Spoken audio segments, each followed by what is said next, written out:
Yeah, we have just a quorum, if I'm not mistaken. Let's see.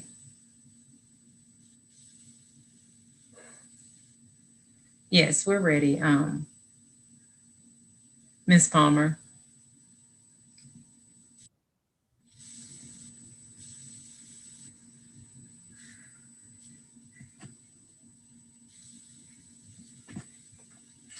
All right. Good evening, everyone. Welcome to our February 4th work session meeting. We are, it is 6:02, and we're going to go ahead and call our meeting to order at 6:02. Dr. Thomas, if you would conduct roll call for us. Yes, ma'am.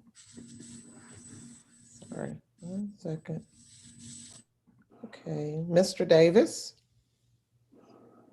Miss Gallagher,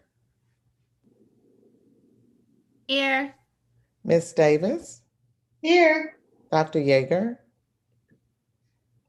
Here. Dr. Dykeman, Here. Dr. Anderson, Here. Dr. Gant, Here. Attorney Hull, and Dr. Maddox. Okay. Thank you. So we do have a quorum, but can someone confirm that for me? We have 6. Okay, all right. And I know Mr. Davis will not be able to join us tonight, and Dr. Maddox will call in if she's able to. All right.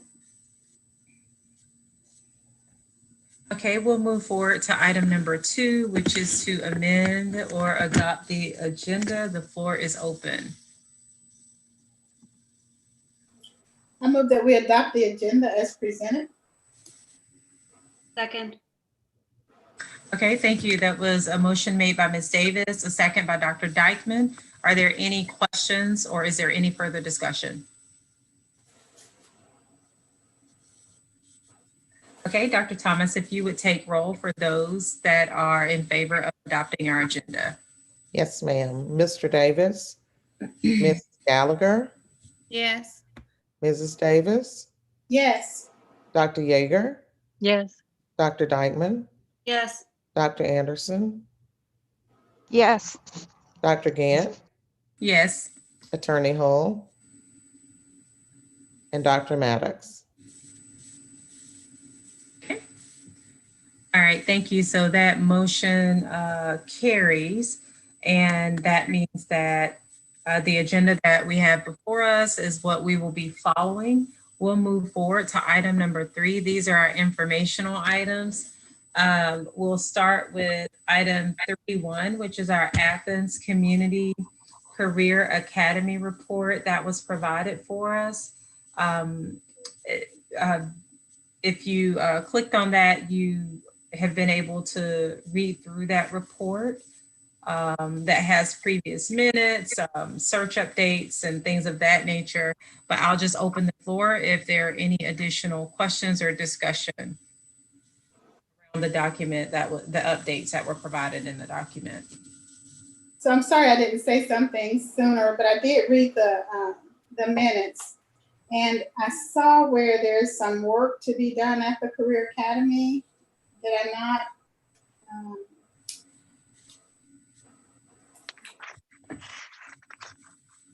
It seemed like it was relative to expanding once the board moves out. Has that been something that is there a particular driver for that, or do we know any more about that? Or was it just a placeholder for what they hope to do in the future? I just know that one of the areas they were looking to expand related to the culinary program, and they wanted to make some changes in the kitchen area. And then I do know that some of the space areas have been kind of tight with us there. We have had to quadruple up, honestly, have 3 and 4 people in spaces.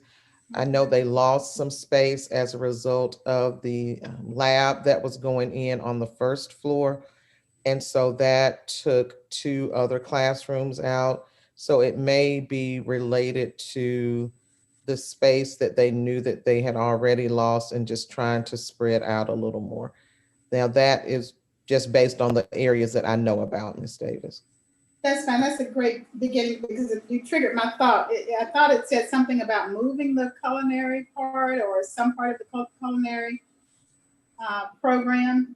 So they're trying to expand that kitchen in the area because right now we have a CCSD like cafeteria serving kitchen there. So there's limited space for the culinary program to do their course work. So they're hoping to be able to expand there. And we're looking at, and Mr. Gilbert is on the line, so he could probably speak to this better than I can, but looking at moving that cafeteria area to the early learning center. Oh, Yeah. okay. I've talked to nutrition and they would like to expand the kitchen function over at Early Learning Center because they have more students over there that they have to serve and the menu is different. So they're going to look to expand over there. That way they can move over to Early Learning Center and then we can remodel and renovate the culinary kitchen once nutrition moves out. Oh, so that would mean just putting in a kitchen at the early learning center and, okay. We would have to expand and add some refrigerators, freezers, that kind of stuff. That what they have now over at the Career Academy, they don't have over early learning. So I see. That's, thank you. That's really good to know because I thought it was hard that they had to carry their lunches across the driveway. So does that mean that they would be self-contained in terms of preparing food and serving it there? yes. What about the 2 classrooms they occupy now at the Career Academy? Will those also move back over there or is there no space for that? There's no space for that right now. Okay, thank you.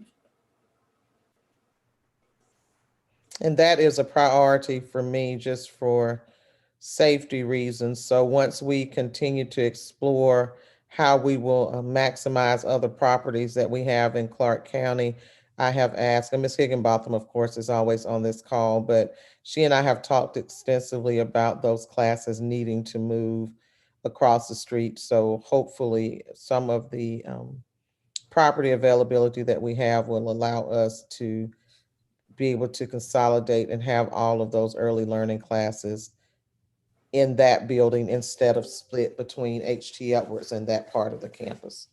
So I don't want to cripple the Career Academy because I know they absolutely love having those 2 classrooms for their students. So yeah, I was just curious. Yes, and it's safer for Anything, not suggesting anything. right. It's safer for high schoolers to walk over to them than for our little ones to have to walk over to early learning. So I see. Thank you very much. It seemed like an odd thing. I hadn't heard anything about that, but I appreciate that. Okay. All right, we will move forward. Were there any other questions about that? Okay, we'll move forward with item 3.2, which is our SPLOS monthly report. Are there any follow-up questions or further discussion about this report? I have a question about extracurricular. The 2.5 million that's going to be moved into high school athletics. We've already, I think you're looking at originally we had budgeted 2.5 million for the extracurricular. We've since amended that to do the 4.8 million at Clark Central, and then I think it was 850,000 over at Cedar Shoals. So that was an old budget number, and we've we're doing the increased budget number with the increased scope. So that's that. Is that the tracks or is that something new? Tracks and stadium. Yep. Okay, you know what I would like to see on that report, and I don't know if I'm the only one, but could we have some dates on the projects that are completed?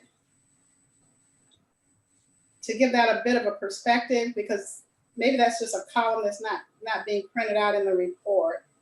Yeah, I think the one you're looking at is the financial report. So that's got all the money, but we can put, and I think it has in progress or completed. Right, yeah, I'm just looking for a date to go with those. Okay. Yeah, it's in the write-up portion of it, but we can see about adding it to that as well. Thank you so much. Okay. All right, we'll move forward with the early head start. Policy Council meeting minutes and reports. Any follow-up questions or discussion? I don't have any notes on that one.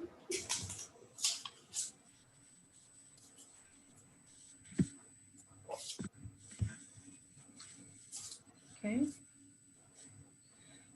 Thank you for this information. And as always, if you have any questions or follow-up before the meeting, but definitely also after the meeting, please be sure to follow up with Dr. Thomas with those questions.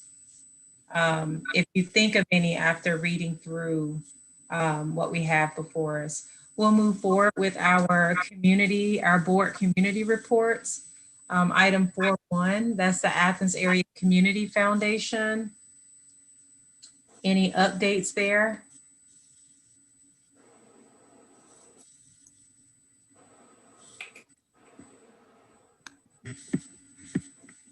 That's Dr. Maddox. I don't know if Mhm. he has made it on. It doesn't look like that. Yeah, and I don't think let's see. I don't see her. I was trying to recall from our update from last year. I'm sorry, last month. I have not had any share it with me. And Dr. Maddox, I'm sure she will share any updated notes with us as she receives them. Okay, we'll move forward with our Community Oversight SPLOS report. Thank you, Dr. Gant. So the COC met on January 12th.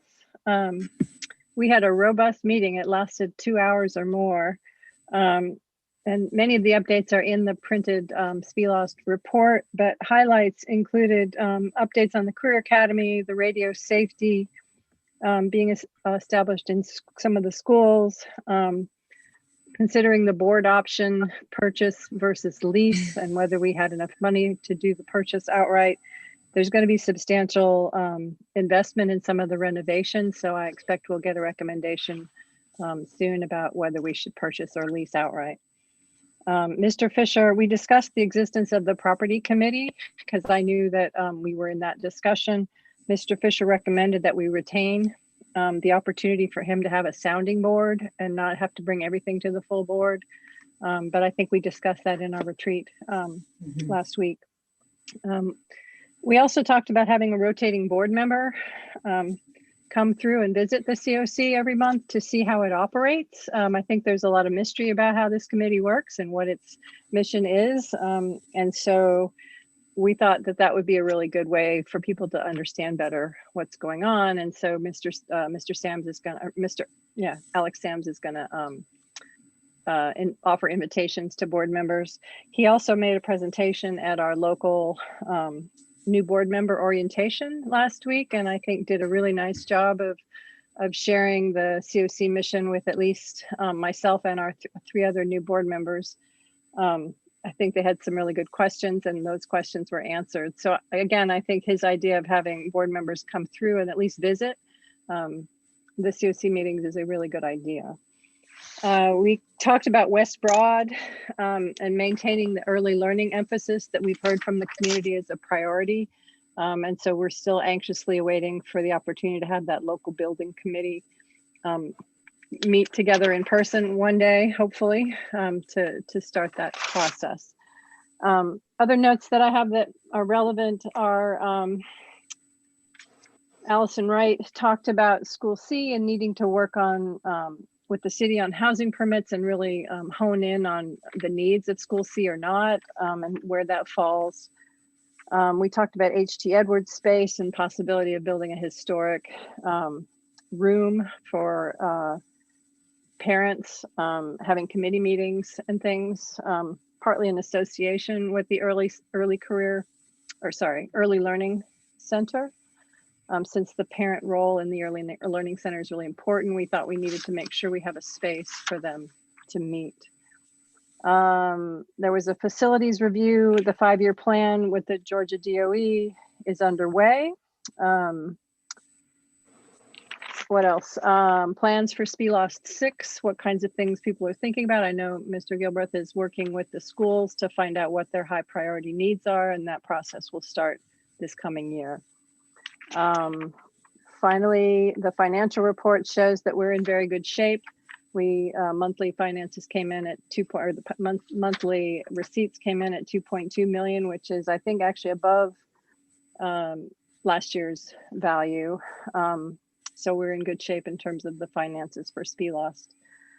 And then just finally, February 9th is our next meeting. So if someone wants to attend, I'd be happy to get you an invitation. So are those meetings open to the public? Yes, I believe so. I mean, they're not recorded and broadcast, but anyone who wants to attend could, I'm sure, just plug in and get the Zoom. Well, thank you. And I'm really excited to hear that the new members got the overview orientation on the COC. I've not had that either. So was that recorded by chance in that orientation? Was it recorded? I don't know. Dr. Thomas, did we record the new member orientation? I don't think the new member training was recorded. No, ma'am.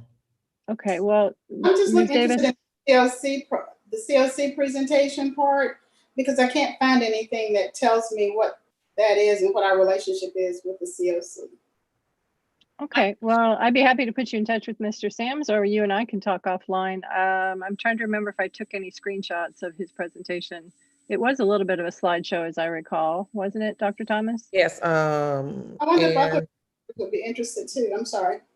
Ms. Palmer, I don't know if she has that slideshow or if he was projecting from his own screen, but we can find out. I have it all. I can share. Okay, we can share that with you. That would be great. Thank you. Dr. Yeager, what time does the February 9th meeting take place? I believe we start at 8:30. I'd like to participate. Okay, get you an invitation. Thank you. Ms. Davis, would you like to also attend, or should we just do one at a time? February, I'd love to. I just don't know. 8:30, February 9th. I'll check my calendar. I'd love to attend. Yeah, because I want to understand more about it. It's Community Oversight Committee, right? Yes, ma'am. And Okay. I'm just a representative. I don't do a lot of talking except as a representative of the district, of the board. Well, no, that was what, again, I'm always looking for those connections between Envision Athens and other things that are happening in the community. So that's my curiosity. Great. Yeah, you should come. Where can you find the link? Where can regular people find the link to? I don't think we make participate or it to watch? public. I don't think we make it public, but if someone wants to attend, I'm sure they would be welcome. We don't just broadcast the link as a public. I mean, it would be chaos with Zoom, but actually oftentimes it's in Google Space. But if someone wants to attend, just tell them to reach out, and I'm sure Who Mr. did they Sams reach out to? me or Mr. Sams. Well, just say me because I'm easier to find maybe. Okay. Or Mr. Galbraith says yes, he could do it too. Sorry, Yeah, you're waving over there, and I'm I not being. I send the link out. So yeah, just email me and I can, I'll patch you in on the link. Great. Okay. Thank you. We'll move forward to, let's see, is this Envision Athens? Oh my goodness, we had an administrative meeting today because there's been concern. There were a couple of things that we were trying to address as an organization in terms of going forward in progress. So that meeting was held today and the minutes came out.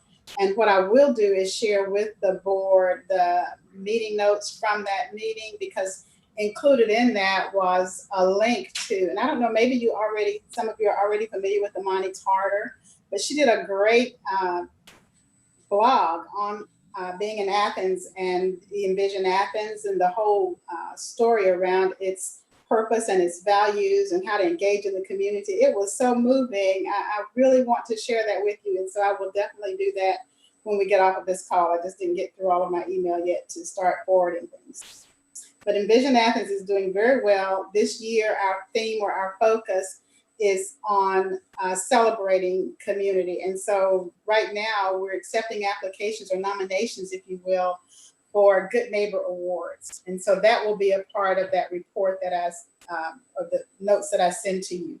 So think about people that you would want to recognize who absolutely embody the values for Envision Athens. And I encourage you to submit names after the MLK Day event. I personally am going to be submitting some names because of the great support we had at the Brooklyn Cemetery Restoration Project. You wouldn't believe the generosity of this community, so I'll definitely share that with you. That's my report. Okay. Thank you for your report. All right, we'll move forward with the Georgia School Boards Association. I don't have any updates at this time. Okay, we'll move forward to item 4, which is the president's report. There are 2 things that I just wanted more so to notify to notify the public of, and then secondly, the board. First is, I know at our last meeting, we decided to postpone our committee selections. And so at our retreat last week, we had a pretty, I think, fruitful discussion about our committees. And there are some changes that there was some consensus around. And some of that included condensing our committees and aligning the ones that are remaining to our strategic plan. But at this time, we do have those new committees and the people that will be a part of those committees. We have a draft of that. But at this current time, we are going to remain on the committees that we are a part of. At least I think we said until March. I don't know if someone can correct me, so that we can finish some of the work, a lot of the work that has already been started that we are very close to finishing, particularly with policy and things of that nature. And so we will work to keep the district and the public updated on those changes to our committees. But that's the update with our committees. And as it relates to our trainings, if you recall, the 4th Thursday of each month, at least for this semester, will be, we've set aside for training. And so just want to let the board know I will be hoping to send out a draft of those tentative trainings based on the feedback that was provided last semester around areas of need, as well as our cognitive report and our self-assessment. And so the goal is to try to incorporate at least a training from each of those as we move forward. And so I hope to have an update. There are a couple other people I need to speak with to confirm that they're available on those days, as well as just cost information, just so that the board can have all of that basically in one document. So those are my updates. If I left anything out as it relates to the committee, I am going to welcome the board to add any information that I left out.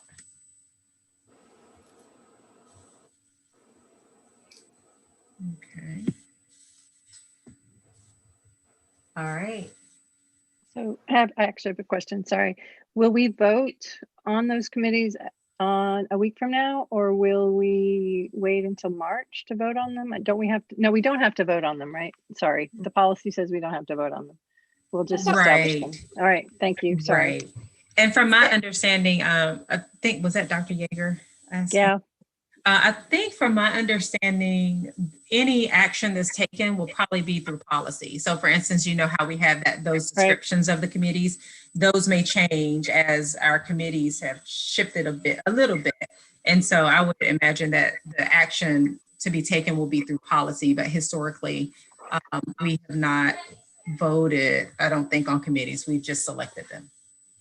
Thank you. And I think we have historically, we present that Oh. the February meeting, I thought, now I may be wrong, but I thought that changes to the committee had to be approved by the board, by the full board. That was what I hadn't read in the policy that I had. So I don't know, I'll check it again. Yeah, I thought when Ms. Palmer went back and checked for us to see if it was on our agenda from last year, maybe the year before last, that we did not. And I think those were normal years. well, I wasn't, like, I don't know, someone may be able to provide a more historical view, and certainly correct me if I'm wrong, that we have taken action on the committee selections. I remember when we decided, we simply walked up to a board during, I think, a work session and said, hey, we want to sign up for this committee. But I don't know, Mr. Pruitt or any other people with memories better than mine. And the policy says that the members, chairs, and vice chairs will be determined through consensus of the board. So I suppose that's interpreted as not requiring a vote. Okay. And so what I interpret that as is the general committee makeup is simply we decide that. And then once those committees are determined by people volunteering to be on those committees, that committee itself, they decide by consensus who's going to be the vice president and the president. Okay. Maybe that all changed when we went from an appointed board to however we're doing it now. Selected board. Okay. I'm good.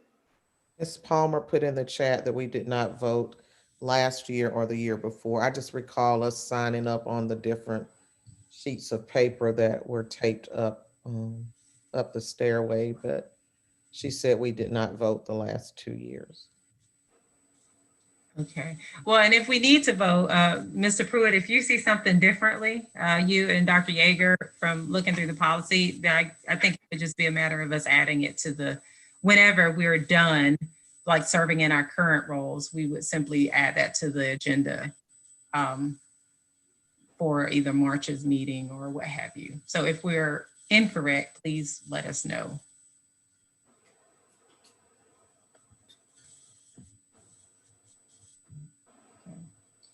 All right, that's all for me. We'll move forward to item number 5, which is, item number 6, which is the superintendent's report. Dr. Thomas?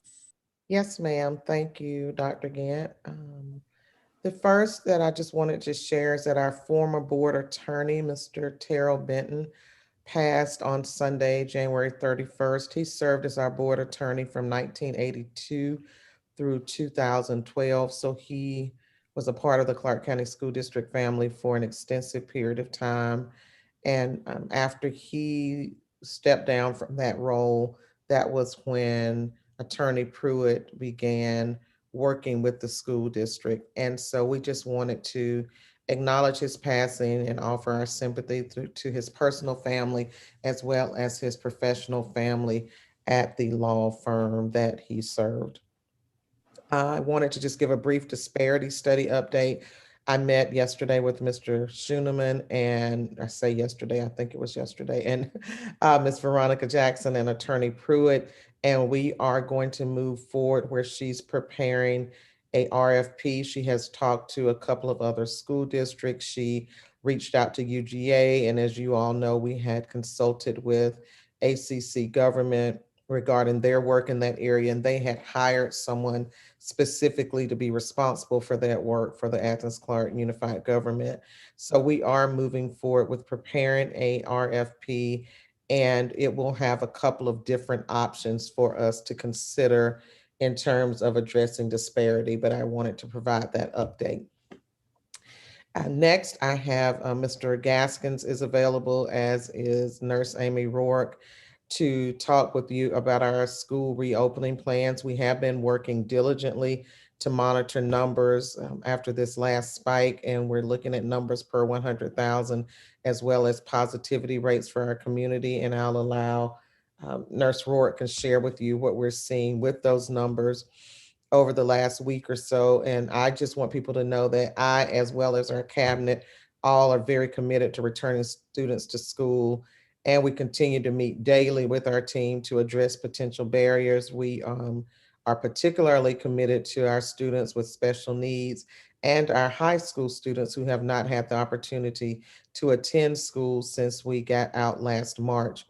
And so that's not to say we're not concerned about all of the kids, but those are two groups that have been really at the forefront of our mind. We have received several emails, and we are very understanding of families' concerns and an eagerness for students to get back, and the students and their needs to get back from an academic perspective as well as social emotionally. So Mr. Gaskins is going to share with you our proposed plan for return. And I did wanted to clarify that there's been some confusion based on interpretation of the last communication that went out that we would be returning on Monday, and that is not accurate, but you will get clarity on that from him. So he has a brief presentation this evening that should shed light on our next steps, in addition to Nurse Amy Rourke, and I'm not sure someone else had anything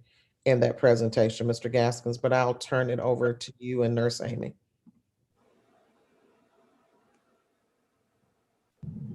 Yes, ma'am. Thank you. I'm sorry. I was just making sure that I had the right presentation. As you know, we have presented several times. I believe this is the right one with just the wrong title page, but we will continue.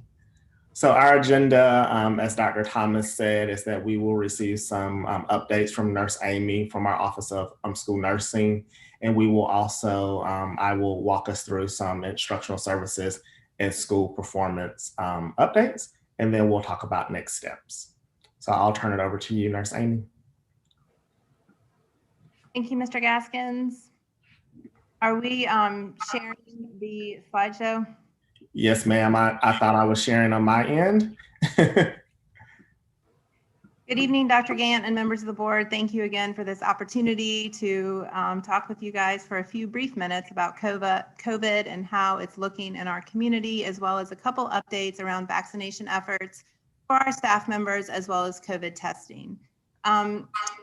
If we can just click on that Clark County monitoring data, I would like to just remind everyone that the school district is following the CDC indicator thresholds for a safe return to school. And this is a dashboard that we look at every day. I don't think it's new to you guys. I've shared it with you before. However, just to point out today, we are in the 700s, and we have been for the last few days when it comes to cases per 100,000 over the last 14 days here in Clark County.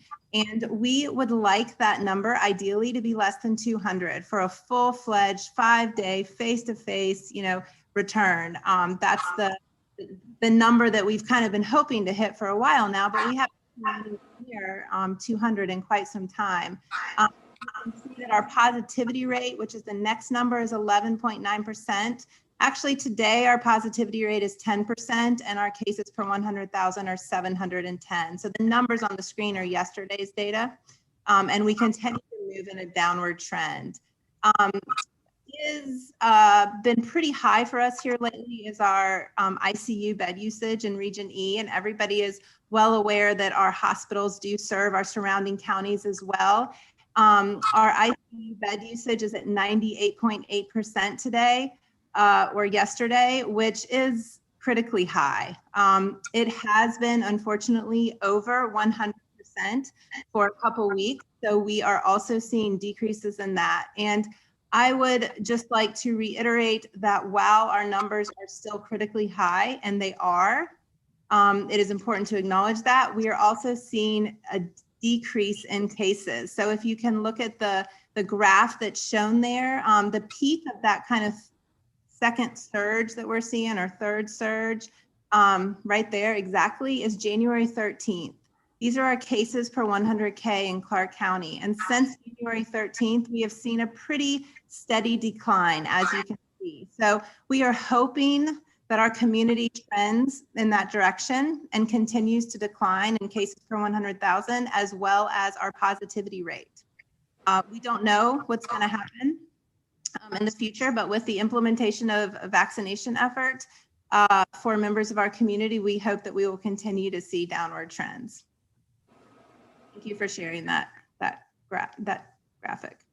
As far as the CCSD vaccination effort, this has been something that we've been working very hard on, and we are coordinating with multiple partners in our community. So we want to be prepared and ready to vaccinate our staff as soon as possible. You all are likely aware that the state of Georgia is in phase 1A+ right now, and teachers and school staff will be included in the vaccination effort when we transition to 1B. The date of that transition is unknown. The supply chain issue in Georgia is a current barrier. That being said, we have multiple partners on board, ready and waiting to vaccinate CCSD staff. We have an action plan ready to go so that the moment that the state transitions to phase 1B, the school district can put in motion our plan to do a staff vaccination effort. At this time, vaccinations are not required by staff in the state of Georgia, but they are optional, and it is a service that we would, and a convenience that we would like to offer our staff, as we believe that the COVID vaccination is a necessary effort for a safe return to school as soon as we can get the effort going based on the state's tiers. So again, hopefully we will transition to 1B soon, and I can guarantee you that the school district will be ready for that transition as soon as it happens. As far as student and staff COVID testing, I've been working on this as well, because the consensus in our general community is it's hard to find a COVID test right now.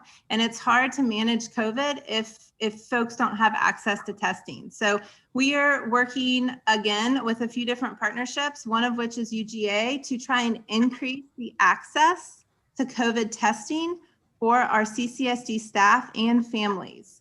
So we're not exactly sure what this will look like at this time, but we are in conversations around allowing appointments for CCSD staff and families at UGA sites, for working with medical students to allow for testing in our schools for symptomatic individuals. So students and staff who may present to the school clinic symptomatic, is there a way that we can run a quick COVID test on site for that individual?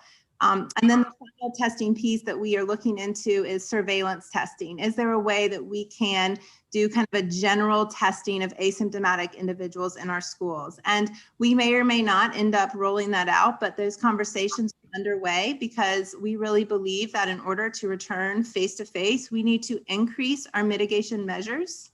Given that our current community numbers are still high in Clark County, we want to make sure that we put additional measures in place to have staff and students prepared for a safe return to school.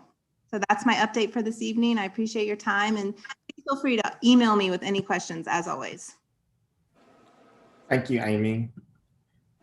And so with the information that Amy has shared with us, we met with principals earlier today at 4 o'clock, and earlier this week, I believe on Tuesday, just to talk about our instructional model moving forward. So one thing that we talked about with our principals, and what is a commitment to our community, is that we want to be able to return to a full 5-day return before the end of the year. And we feel like there are two pathways in which to do that.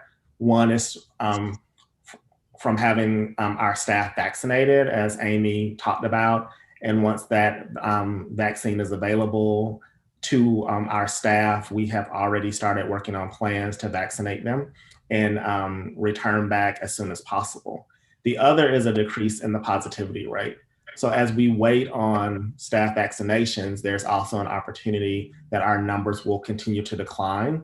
And if those numbers continue to decline, where there's a positivity rate below 5% or less than 200 per 100,000, we may also see a full 5-day return in that scenario as well.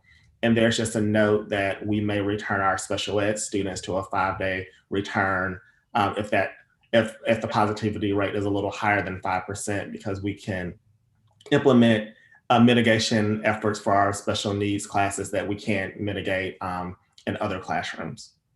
So before we can get to a 5-day return, we have created an instructional model that supports a return for our students that I'll go over in this chart. So at the top of the chart, we have identified our student groups. So we have our special ed group, which is adaptive. That also includes our deaf and hard of hearing students. That includes our Office of Early Learning students that receive adaptive services, as well as our Compass and Rise program. Our next group is our Office of Early Learning, which would include our general education students and our grades pre-K through second grade students. We have our grades 3 through 5 students, our grades 6 through 8 students, and our high school students. So we have broken their return back into 4 phases. So in phase 1, and as we define hybrid and will only impact our adaptive population and our high school population. We will not have a hybrid schedule for our Office of Early Learning pre-K through 8th grade students, and I'll explain more in just one second. But as we look at our phase 1, we will return our special education students 2 to 4 days per week.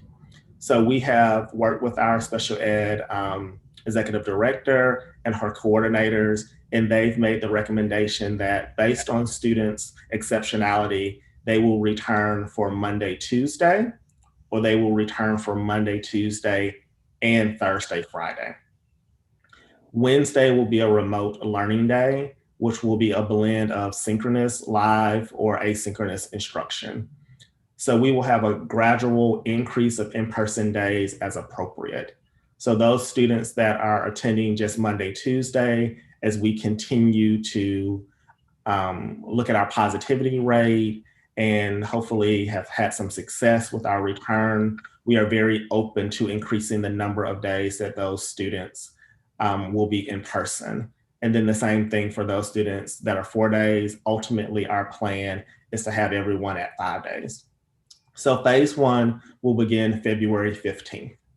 While our adaptive students and those programs that fall in special ed are returning, the rest of our students will continue with remote learning.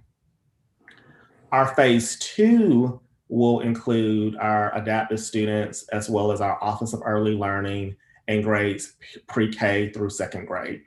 We will bring in all of those students for 4 days a week, Monday and Tuesday, and Thursday and Friday, with Wednesday being a remote learning day. Our middle grade students, grades 3 through 5, and our middle school students, as well as our high school students, will remain in remote learning.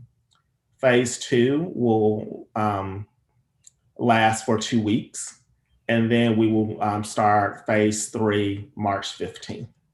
March 15th will include all of our elementary school students, adding grades 3 through 5, and we will also bring back our high school students in phase 3 starting on March 15th. We will not have a 2-week break between phase 3 and phase 4. The following week, we will bring back our middle school students. And then at this time, by March 22nd, all students will be back in school.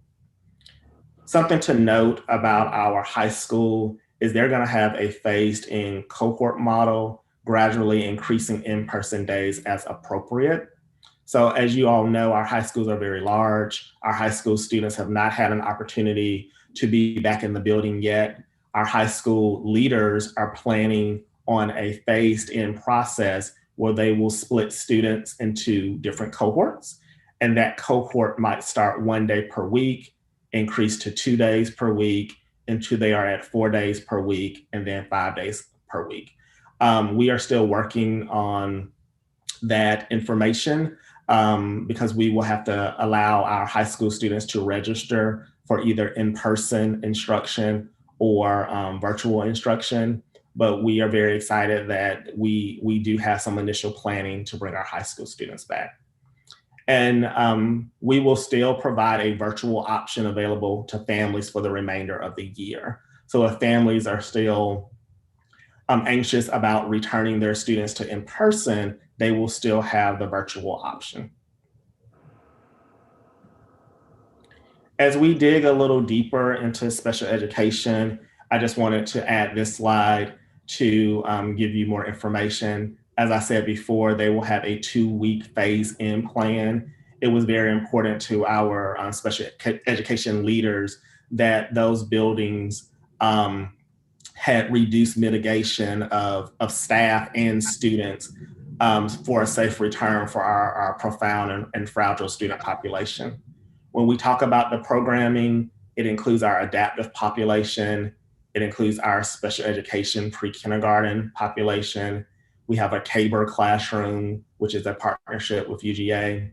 We have our Compass and RISE classroom.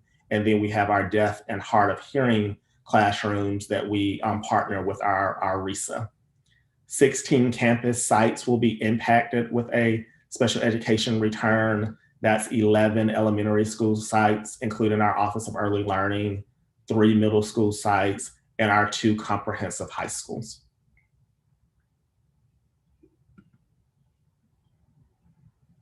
Just some additional information that the reopening registration that our parents did in January, we will reopen that registration. We are working with our student information. We will reopen that registration on Monday, and then it will close on Friday. And so we work with principals today, and principals will also engage parents at the conference day around their registration if they have not elected one. So we want everyone to make their selection by Friday, because it takes a lot of work, especially at our middle and high school as it relates to master scheduling. But anyone that has not made their registration, although I'm encouraging them to do that, we will re-engage them to make sure that they've selected one during the conference day in February. And then this instructional model selection will last until the end of the school year. Our elementary and our middle school bell schedules will remain the same. Our high schools will have a reduced school schedule. It will be from 9 to 1 p.m. We have been hit very, very hard in our transportation department as it relates to COVID. And the only way that we could bring all 3 groups back is by having a reduced schedule for our high school students.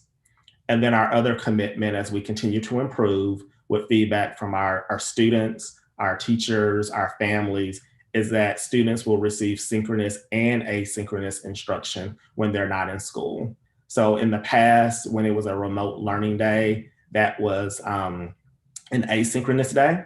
That has not worked for all of our stakeholders. So we have given some guidance and some autonomy to our school leaders to make sure that there is a balance of live and recorded instruction or independent instruction for students. As we just talk about our instructional model and how it impacts some additional mitigation efforts, as Nurse Amy mentioned, we're going to provide the vaccine to all staff that want it. We will have smaller numbers of students and staff in building for an extended amount of time. In our previous reopening, we brought back K-8, everyone at the same time. In this new model, we will have half the number of staff and students for at least 2 weeks, and we hope that helps us with mitigation. Wednesday will be designated as a cleaning day, an opportunity to conduct contact tracing if needed. When we came back from the Thanksgiving holiday, when that spike occurred, the need for contact tracing also occurred, and we could not keep up. And so we believe that having a day in the schedule where our custodial staff can clean and Nurse Amy and her team can contact trace would be beneficial to our students and our staff. And Nurse Amy mentioned that COVID testing for symptomatic staff and students in a planned partnership with UGA. And then we're going to provide additional face shields for all staff. So we have already provided face masks. we have also ordered 5,000 face shields. So staff will have face shields and face masks to use in their classrooms. So that is our update. And Dr. Thomas, I will refer to you as we entertain any questions and talk about next steps. Yes, sir. I was actually typing in the chat, responding to Dr. Yeager about the 5%. So trying to get to that initial target is where we hope to be to resume a full normal return back, but that is not the plan to wait to that point to have any face-to-face. So how Dr. Dykeman responded is accurate. Now we're going to return back with a modified schedule with the mitigation measures we already had in place, but then adding additional mitigations such as the face shields, the opportunities for testing and potential, for vaccination, and then opportunities for on-site testing. Is that correct, Nurse Amy?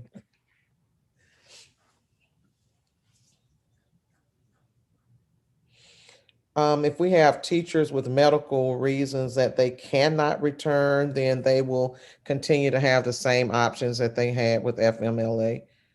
That's correct, right, Mr. Gaskins? If Yes, they ma'am. have documented medical reasons that they can't return. Yes, we will continue with those FMLA accommodations.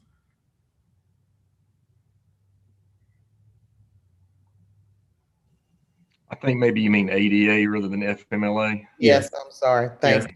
I'm not the HR person. I'm doing my best, Mike. Yes. Yes, and I No, did that's it okay. wrong. I'm sorry. So what I understand was happened before is first there's sort of the tier one of employees who have true ADA disabilities, and they are accommodated first, particularly with assignment to teaching virtually rather than in person.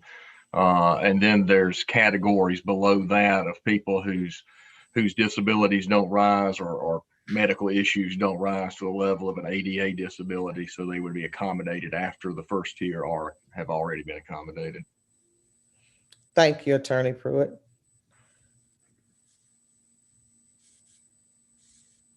Dr. Thomas, may I ask a question, Mr. Gaskins? You mentioned, Dr. Rourke mentioned the positivity rate. Can you remind us, what was the positivity rate when we returned? Like when we did the return? Yes. I know there were other factors that were not the same, particularly like some of these factors that you mentioned, like hospital use and things like that. But what was the positivity rate? I asked because from my understanding of what Mr. Gaskins said, that a full return would depend on the positivity rate or vaccination efforts. Yes. Do you recall where we were, Nurse Amy, when we came back before? I would have to go back and look. Okay. I can go back and take a look at that presentation. I think Nurse Amy may have mentioned it then. I just didn't know if she remembered. Just looked it up for quick reference. On November 1st, our positivity rate was 7.9% in Clark County. We would like positivity rate to be less than 5%. We have high as 17 or 18% recently. So we're seeing a nice downward trend with that and hoping to continue in that direction. Okay, thank you.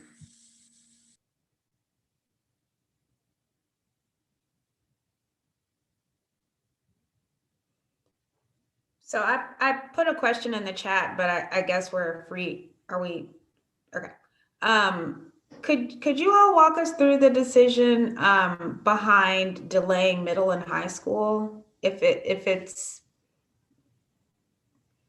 so I guess my question is, if the earlier, if the younger students are phasing in sooner, but are doing this Monday, Tuesday, or Thursday, I can't remember what the table said, approach to reduce the sizes within the classrooms, why can we not do something similar to that with middle and high schoolers to get them back in the building sooner? That's a great question, Dr. Anderson. And Part of our challenge, because we want them to come back as soon as possible as well, is our staffing and the interruptions in instruction when we don't have the appropriate staff.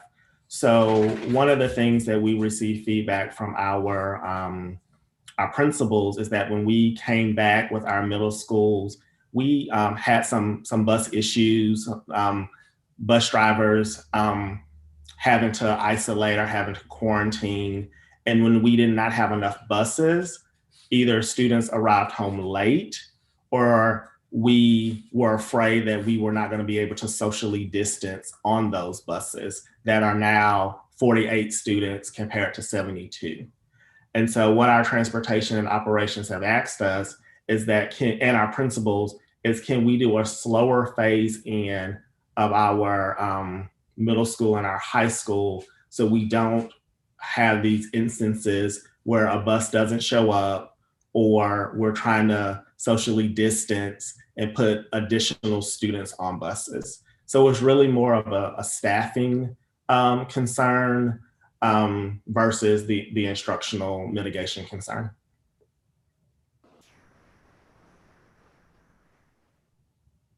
How are we on faculty staffing right now? Because I know that as we were closing the last time, I started hearing from people about difficulty in meeting the staffing requirements for the in-person classes while the isolation was going on and the quarantine was happening.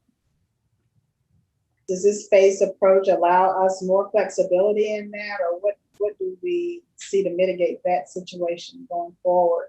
So that was one of the things I was going to say, Mr. Gaskins, and please correct me if I'm wrong, but with the phased in approach, it does also allow us to hopefully have increased staffing in terms of substitute needs as we phase in and the rates are coming down. Then hopefully as the rates come down, our staffing continues to go up and we won't have the need. So if we need as many substitutes now with everyone coming back at one time, I think it's going to be difficult to balance. I mean, I'm with you, Dr. Anderson. I would love for them all to be able to come back, but our hope is that as numbers continue to come down, vaccine availability increases, then the number of classes needing coverage will also decrease. But trying to bring everyone back at the same time with some of the same gaps that we have is just going to make it challenging for staffing reasons. And it's strictly about staffing. Thank you. And I see Dr. Yeager has asked about outdoor classrooms. I'm not sure right now about outdoor space because of the weather. There are some spaces, that teachers can utilize. I have heard that there is a petition, but I also have heard from a lot of people who are saying our kids need to be back in school. And so trying to balance, and we have really tried to balance, and if we haven't been perfect, but I think as a school district, we have been very cautious and conservative, and not saying, well, everyone else is going back and we shouldn't. I'm not taking that approach, but we have been very cautious and conservative in terms of our return in an effort to protect all of our stakeholders, not just our teachers, but our students, our families, other staff. But at some point, we are going to have to look at what's best for children. And I'm getting just as many as you all probably are, communications from the other side saying, what about our kids? And really being some very strong opinions that we have turned into a system that is not prioritizing the needs of children, but prioritizing the needs of adults over children. And at some point, we're going to have to try to find a balance for that. And again, we have been in school a very small percentage of time compared to everyone around us because we are committed to the safety of everyone that we serve. But at some point, we have to start to try to move forward. And that's where the decision that we've made as a team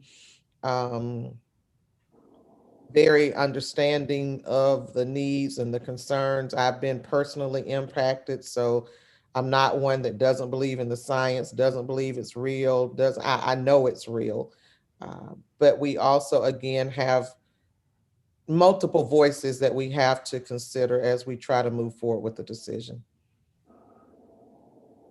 And we're trying to do this in as safe of a way as possible, offering testing, testing, looking for ways to test individuals who are symptomatic. Nurse Amy has been reaching out, looking at different options for how we can test so that we can have as many mitigation strategies in place as possible. So have the mitigation strategies changed for our return? Are they going to still be that stringent 10 days out, once exposure, or have we made some adjustments to that based on the latest CDC guidelines? You can go ahead, Amy. Well, my suggestion would be that we revert to the 14-day quarantine per CDC recommendation as the safest option. We have been doing the 10-day quarantine since we started January 1st, started back in January. But I'm putting every safety measure in place that we can as we return to school. And so I think a 14-day quarantine, as recommended by CDC, as the safest option, is something worth considering for the school district. Thank you. So going along the lines of mitigation strategies, and I know that Mr. Gaskins talked about face shields for teachers in addition to the other things that you have in the classrooms. And I wondered whether there's been conversation about air purifiers also, and where we've landed on that. Because I know that's something, I haven't read the petition, but that is something that I have heard. So I don't know if it's in there, but it's something I've heard from a lot of people.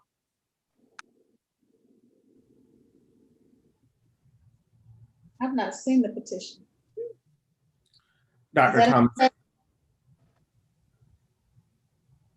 Thomas, did you hear the question about air purifiers?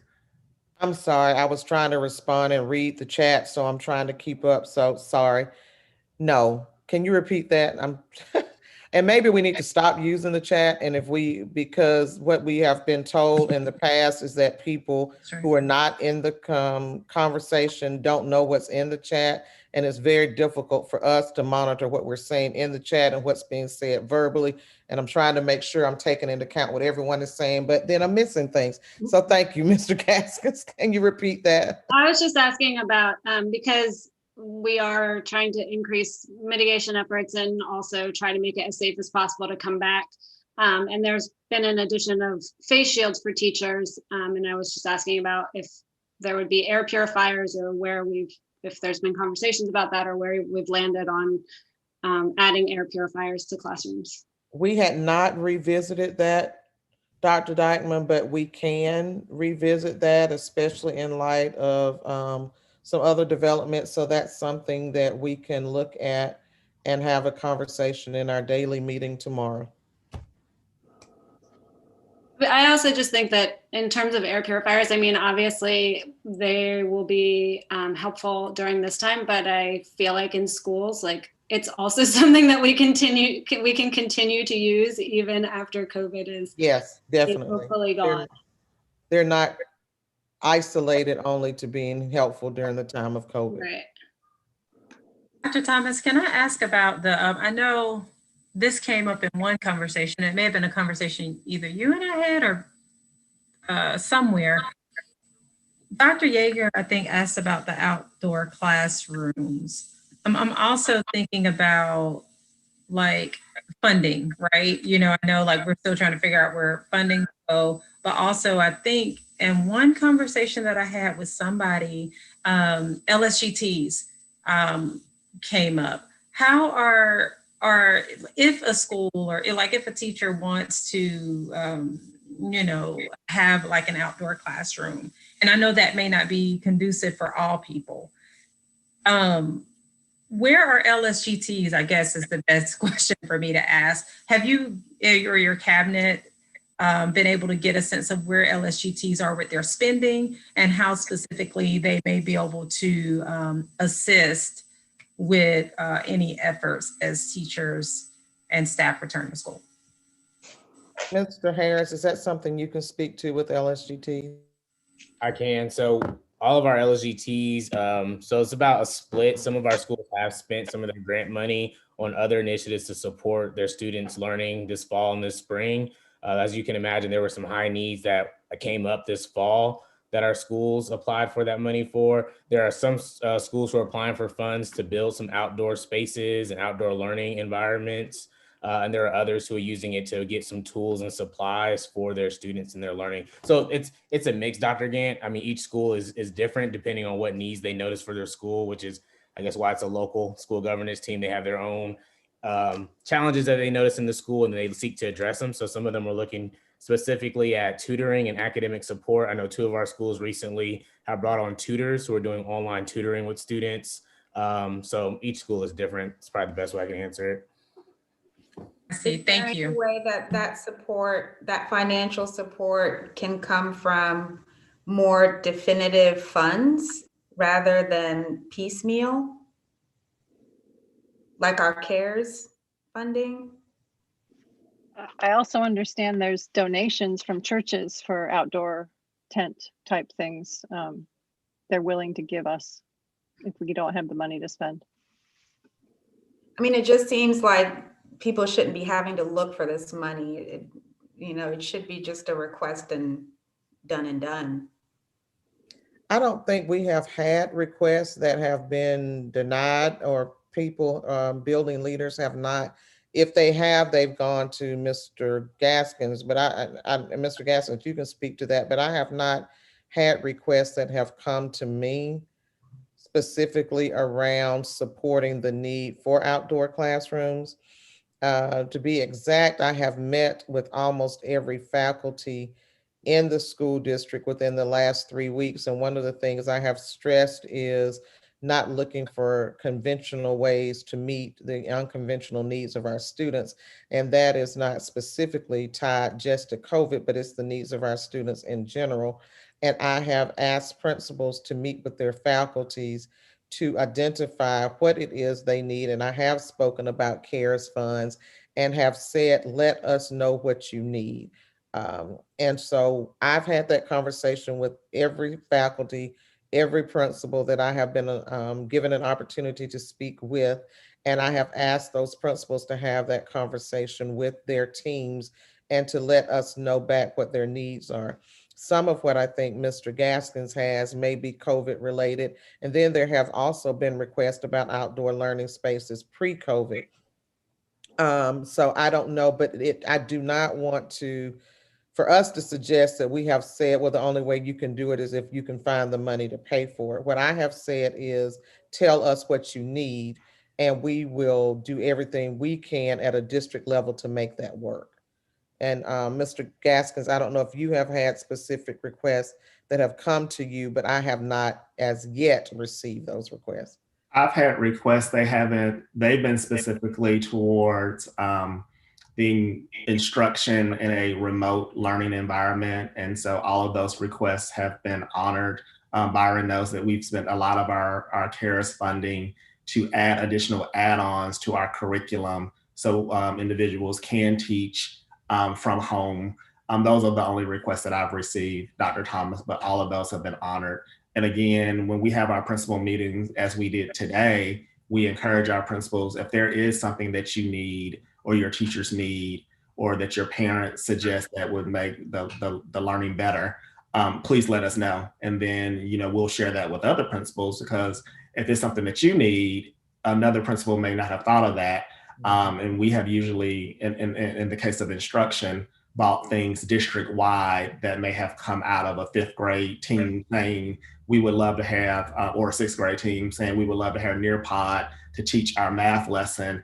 And I was able to buy Nearpod for all of our middle schools once I brought that back to my math coordinator and middle school principals. So we have the money and we have opened our doors to say, if there's something that you need, just tell us and we'll get it for you.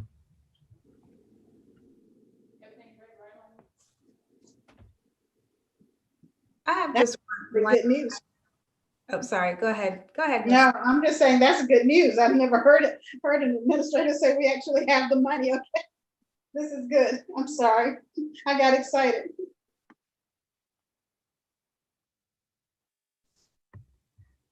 So I think I'm going to keep trying to push back on this idea of this phased in reopening. I mean, I guess my concern here is that we're following CDC guidelines in some regards and then not following CDC studies and new recommendations that are rolling out in other regards.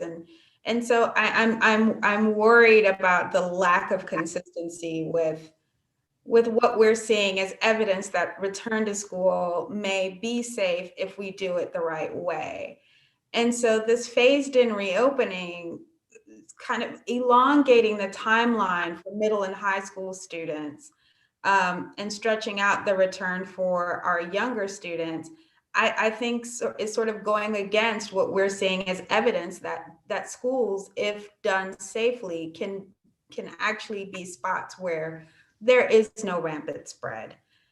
So it just really concerns me that, I don't know how to say this, but it just seems like we are listening to the science on one hand and then not listening to the science in the other. And I would have loved to have seen a phase-in plan that was more aggressive and that really did look at, A/B approaches where half of the students, for example, were in the buildings at any given time, but at least they were all going to school every week.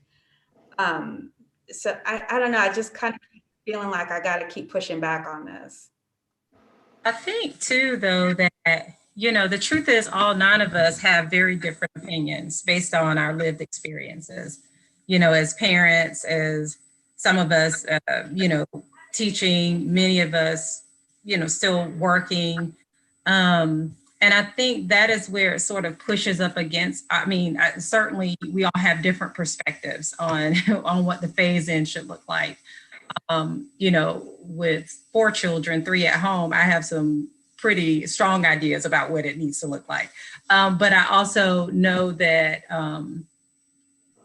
we don't necessarily have all of those, always have all of the details as it relates to staffing. So Dr. Anderson, I definitely hear your concerns. The other part of that, though, is that there's a part of listening to science and, trying to engage in best practices. But then in addition to that, there's also the realities of the resources that we have, financial resources. And I specifically think about our transportation department, who often don't have the flexibility to either socially distance. And even if they do, they are still starting, their staffing.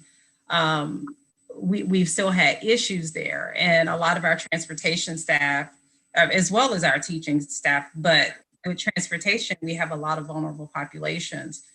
I don't want to jump in Dr. Thomas's space, but I did want to add, sort of a different perspective there, that there is a very delicate balance. I definitely think students need to be back in school, and trying to consider what do we know so far, but then also considering what do we have so far by way of resources, financial resources, as well as human resources. And transportation is, if I'm recalling, Mr. Schoeneman may be able to correct me on this, but this is one of the areas that's not traditionally funded strongly anyway. So it's sort of like we're having to work with what we have, as well as consider what we know scientifically and balance the needs of the community as well. And I don't know that there's a perfect way to do that. Yes, I agree. And honestly, Dr. Anderson, not even going against the science, it's a staffing. So, at one point I shared we had 40 plus bus drivers out. Or, now we can see and read where there are teachers maybe wanting to take leave and not come in and not do this. So then we have to say who's going to teach the children.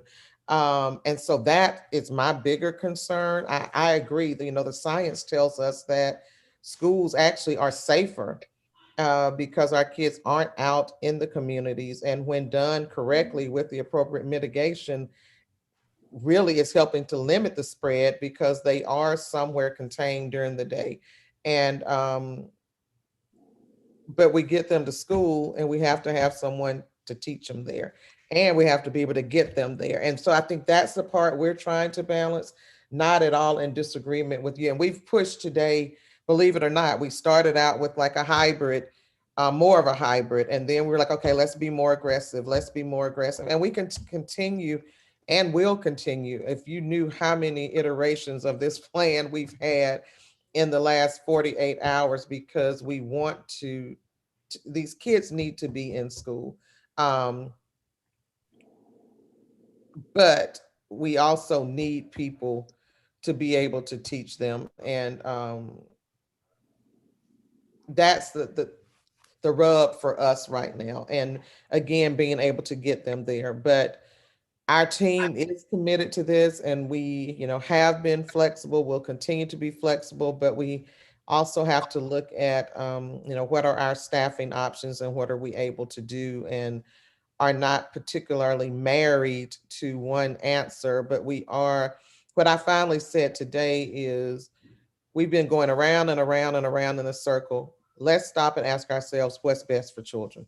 And the answer was we need to get them back in school. Okay, well, what do we now have to do to make that happen? And we will continue to push ourselves in that regard. And, if we see that it's viable to make changes in any direction, then that is something we're committed to doing.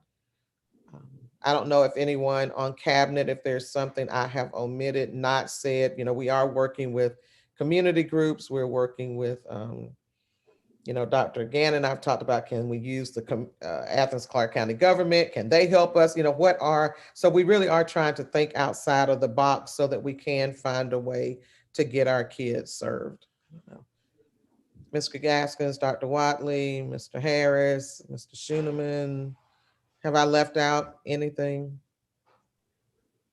I would just, to add to what you said, Dr. Thomas, I think there's always an opportunity to modify and accelerate.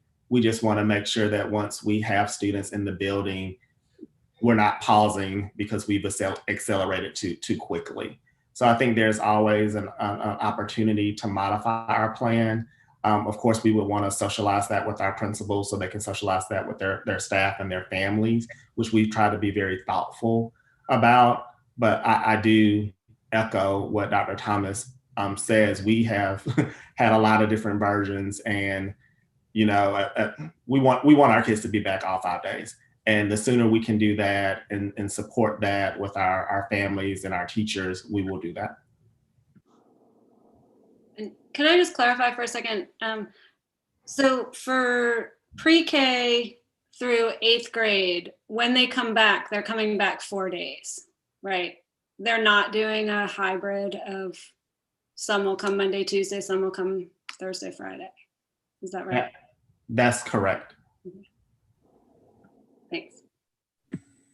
And Dr. Thomas, is there any, I guess, in our particular roles as board members, do you see any other way that we can either support or leverage or speak with any of our other like governing teams and institutions about further support? Not at this particular moment. I know you and I have done some brainstorming together, and we will continue to do that. There are some possible needs that we have that we're trying to, Ms. Paula Farmer is trying really hard to be creative in how she's supporting students, because we need them to continue to be fed in this model. And, that addresses some of the staffing concerns. So you need buses to get kids to school, but we need buses to get kids food. And, that was one of the considerations was, okay, well, if everybody was at school, then we don't have that problem. We can use the buses for this. So those are things we are looking at and challenges that we are attempting to address. So I have my notes, Dr. Gant, and we are trying to be creative, but I will reach out to the board if need be. So how are other counties managing to do this with the staff that they have on hand, given the high rates of infection in all of the surrounding counties, not just us? What are they doing that's magical that we can't seem to figure out a formula for? Like what, I'm trying to get a better understanding of what's different about us in our county, that our staff, that we don't have enough staff for this to happen. If I can just jump in, because I get to outside of the role of the school board member, I get to see some of the different counties. And what I see is they have a lot of problems. They aren't maybe as publicized or as known as some of our problems, but they have a lot of problems with their instructional delivery, with the staff, with certain student populations. And so I can see why we can't, incorporate all of those approaches. So I don't know if that helps some. They obviously have some things that they're doing, but just in different roles, I see a lot of problems with the in-person school, the in-person model being face-to-face now with our numbers being so high. I just don't think people are as aware of them.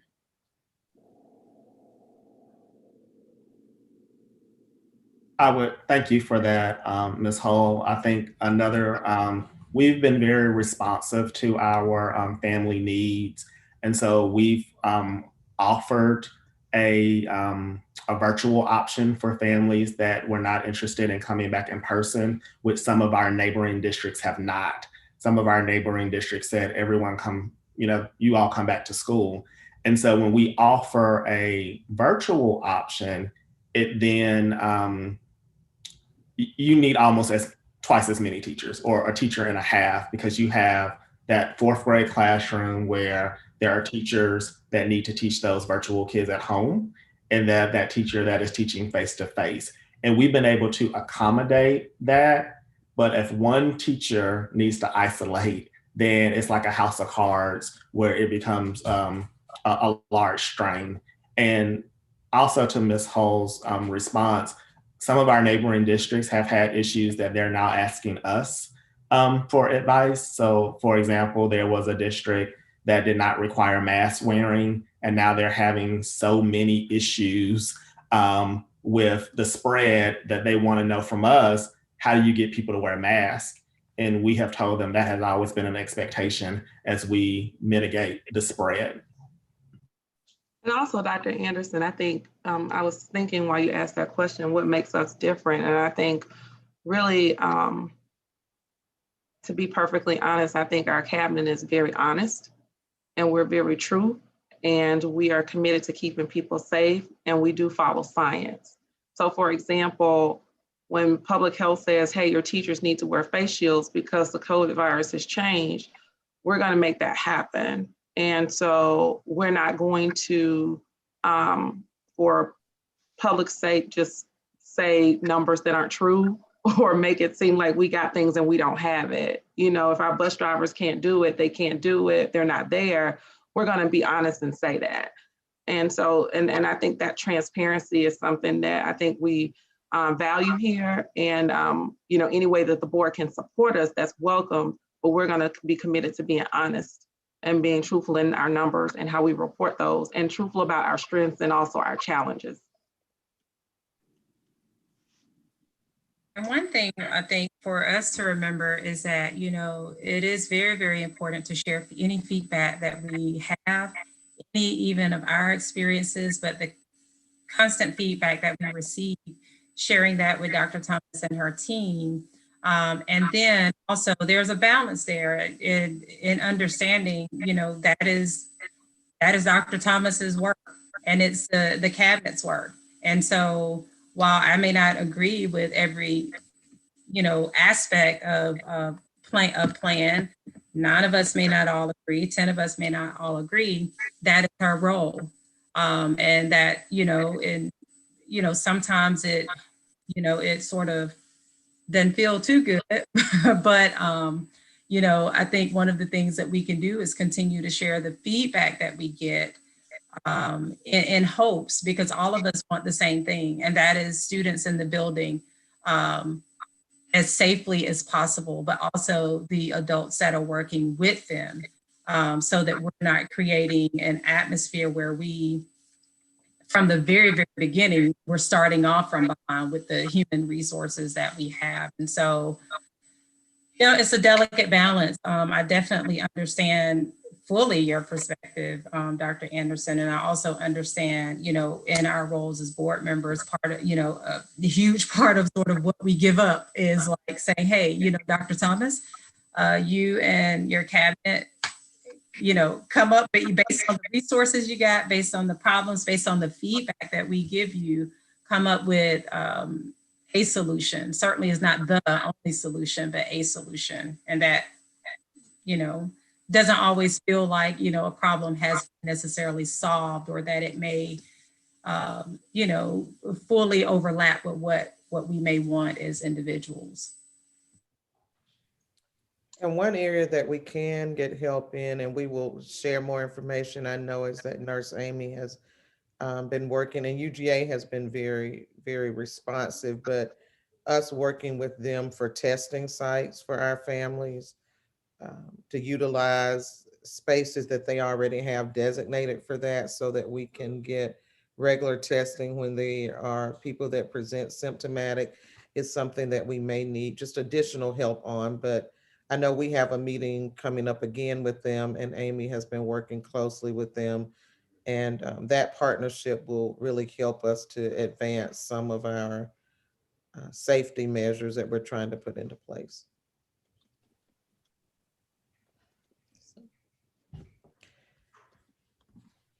Okay, that was my superintendent's report.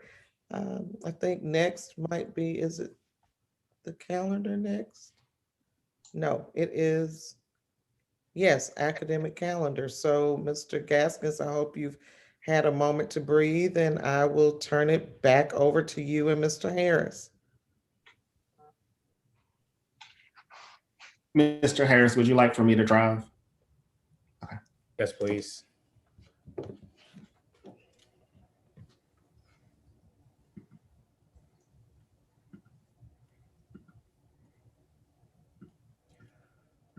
All right, well, good evening, everyone. Mr. Gaskins and I are here to present to you all our academic calendar for the 2021 and 2022 school year. You can go to the next slide. Our objectives for today, we're gonna provide recommendations for the next 2 years academic calendar. We were able to convene a calendar committee, which was made up of a diverse group of stakeholders. We looked at LSGT members as well as teachers and administrators to ensure we were getting voices from different parts of the community. So we picked members from the elementary, middle schools, and high schools, from co-chairs to secretaries, just different positions. So that way we had just a robust input on what our stakeholders wanted from our calendar. And one of the goals that is listed at the bottom, one of our main goals, was to increase our instructional days to combat some of the learning loss that our students have experienced during this pandemic. So the next slide will show you just some of our committee members, as mentioned, very diverse group from very different schools, different advocacy groups, from LSGTs to TAB. Like I said, myself, Mr. Gaskins, our central office. And we had a really great conversations around what were some of the needs and things that our parents and our teachers and stakeholders wanted to see from our calendar. We had a really robust discussion around changes to our calendar that has occurred over the past 2 to 3 years, changes that our community liked, changes that they wish we had not put into place.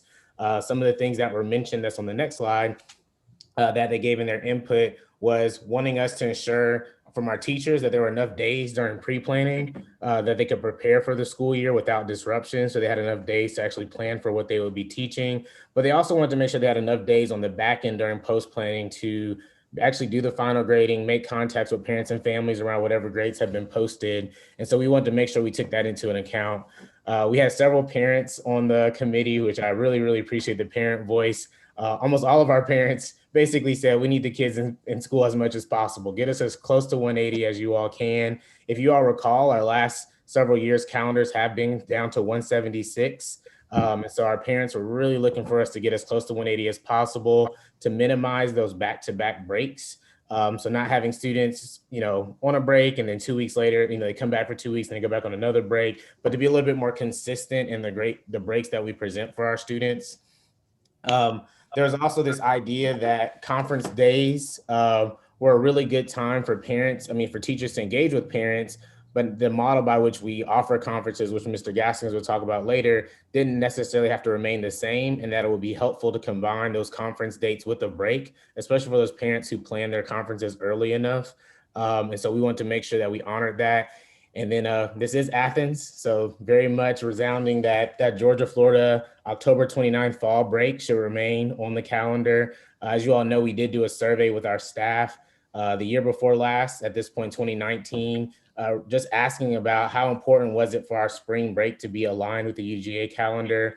And overwhelmingly, our majority of our staff reported that was not necessary and that they would prefer a later spring break in April because it was warmer weather. It was much more aligned with other family members and different reasons that they could travel in April instead of in March. And again, I say overwhelmingly the majority. That doesn't mean there weren't some who said they wanted it to align, but the majority did say that was not a factor and that they would prefer an April spring break. Our committee also agreed that that was the time by which they would prefer spring break. And then the last part was just our calendar committee saying we should always use a calendar committee. They appreciated the transparency. They appreciated the diversity of the group, the different perspectives. And so their input was that we should always have a calendar committee prior to bringing the calendars to the board. So we will look to honor that when we have another committee a year and a half from now to get the 2023-24 calendar. And just as a point of clarification, as far as the spring break survey, we surveyed staff and we surveyed families. Is that correct, Mr. Harris? Yes, thank you. Sorry, staff and families. So some of the highlights that we were able to achieve, which our calendar committee was very excited about, is that we were able to increase instructional days. In 2018-19, we had 176 days. Of course, this year we have 156 because it's not a normal year. We have increased it to 179 days. In both the 2021-22 and 22-23 calendar. We're going to show you the highlights of the 2021-22, but the calendars are a mirror image of each other. In semester 1, we have 88 days. In semester 2, we have 91 days. That has increased the number of days in the semester for us. One of the reasons that we do have an unbalanced calendar is because we did not want to take second semester into January, because we are on a block schedule at our high schools and we take final exams, and we don't want students studying over the holiday break for their finals. We want them to be able to take those finals when that information is fresh in their head. And then we also consider that there are a lot of end of the year activities that actually take away from these 91 instructional days. So we feel like it will be as closely balanced as possible. We got a lot of good feedback from our calendar committee about having less disjointed student breaks. I think someone said, you look up and we're always out, and we agreed. I see Ms. Hull shaking her head. So we tried to address that the best that we could. Spring break is in April with time off for students and staff in March. We're the use of innovation to maximize instructional days. So there are things that Dr. Thomas says that we've learned from COVID that we will not abandon. And one of those is that the use of asynchronous learning days when appropriate. So instead of having conference days, we will have conference week. We know that a lot of our teachers have engaged families this past conference day through Zoom, and they were able to connect with parents by Zoom where parents were out of town on business trips. So we would replicate that, that practice by having a conference week. And one of those days would be an asynchronous learning day for students. So students could still work independently while our teachers are having conferences with their parents. We added an additional post-planning day for staff. This was a resounding big win as it relates to our teachers, because our students end one day And our teachers have literally one day to pack up their rooms, do report cards, and enjoy their summer. And that is especially hard for our high school leaders and teachers, because we're also trying to get those seniors across the stage for graduation. And then something internal that was important, that's why we have some internal people as well as principals, is to make sure that conference days are aligned to grading periods. So when you meet with a teacher, a student may be doing one way and then you get the report card and you're like, wait, I just met with you a week ago or 2 weeks ago. So we wanted that to align as much as possible. So as we look at our conference week, we have 2 conference weeks. One is October 4th through the 8th, and the other is March 7th through the 11th, and that is for our pre-K through 8th grade students only. In October, Monday and Tuesday are regular school days for students and teachers. We are encouraging teachers to plan virtual conferences during their planning time, before school, after school, whatever meets their needs and meets the needs of their families.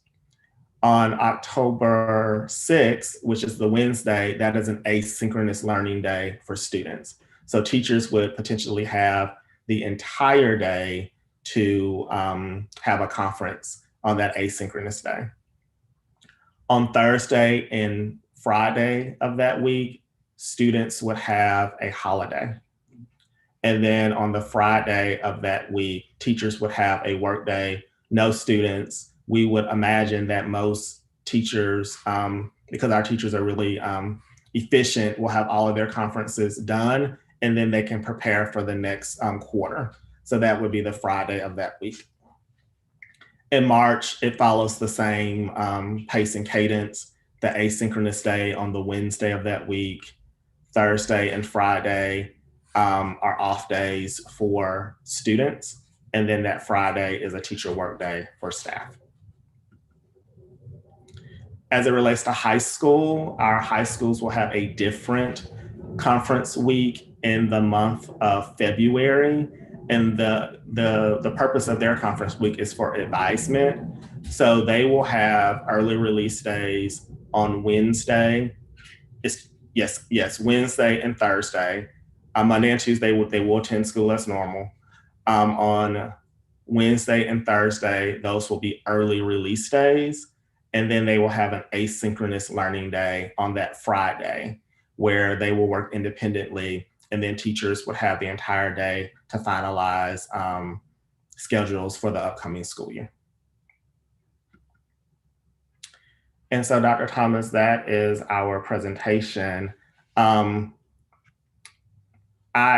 have a wondering, Mr. Harris. I don't know if we were able to add the actual calendar to the board doc, but if it's okay, we can actually show you the actual visual of what the calendar will look like.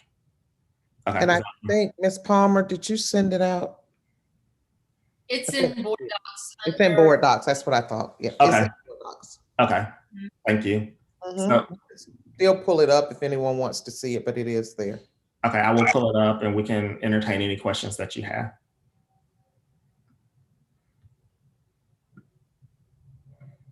Does anyone So have? I have a question, but I don't know if my question needs to go here. So what about graduation this year? We'll have that for you tomorrow. We met today, Okay. and we will be announcing the graduation of all 3 high schools tomorrow. And the other information that will be included is we have not finalized dates for prom, but we're working on finalizing the dates for prom. But we will have that information that will be shared with families tomorrow. So they will get to have some kind of senior experience then. That is our wish, our hope, our prayer that our that our high school seniors and high school students have a high school experience, but especially a graduation, in-person graduation. Okay. And can we do something like extra special for them? Because they didn't get high school this year, and that was messed up. Noted.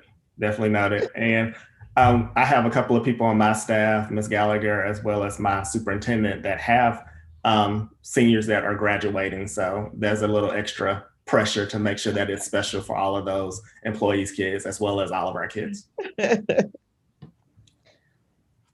So I told my child to actually send a letter to the board or email to the board with his concern, but he had a concern that even though they were out for MLK Day, they had a makeup day. They still had to work on it, and so he was very livid about that because he did not think that that was fair. So I guess my little nugget would be if we're still in a situation where we're having to kind of make up days because the pandemic is making it crazy, just make sure that teachers are aware of what the policy is, because he felt that that was very inequitable, and he was in his feelings about it. He just didn't get that email out. But we just want to make sure that those important holidays that are designated as student time off so they can do other things are honored. Yes, ma'am. And I would encourage him to still send that email to me, as well as his principal, and we will we'll support him in that. Thank you so much. A little civic activity. Thank you.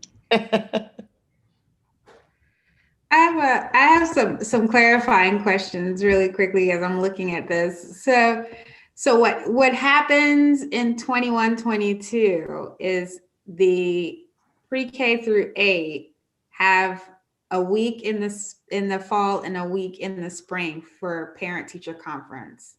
Yes, ma'am. And then the high school students only have the week off in the fall, but in the spring, it's just, that's not going to happen. Is that right? So, and I can help maybe a little bit. So the spring, there is technically one day that's off, and that is that March 11th day. And if I'm correct, Mr. Gaskins, K-12 get that 11th off. Is that correct? They would get, we as everything, there has been a lot of variation, so there may need to be some cleanup. They would get the 11th off as well. And I actually need to check Mr. Harris. I believe they would also get March 10th off. They would get the 10th, K-12 would get the 10th and the 11th off. But the 10th is asynchronous. The 9th is asynchronous. The 10th is the day off for all students, and the 11th is a day off for all students. Okay, so that needs to be cleaned up. Okay. Yes. So the conferences for high school, Dr. Anderson, are just earlier because they have to do advisement for registration. Mm-hmm. And so that's why they are not aligned and historically have not been aligned because those high schools need more time because of determining classes and class offerings. So they have always had their second set of conferences earlier than K-8 because of it's not kind of the same, that all the same set courses. So it allows them to register for their upcoming year so that those course determinations can be made.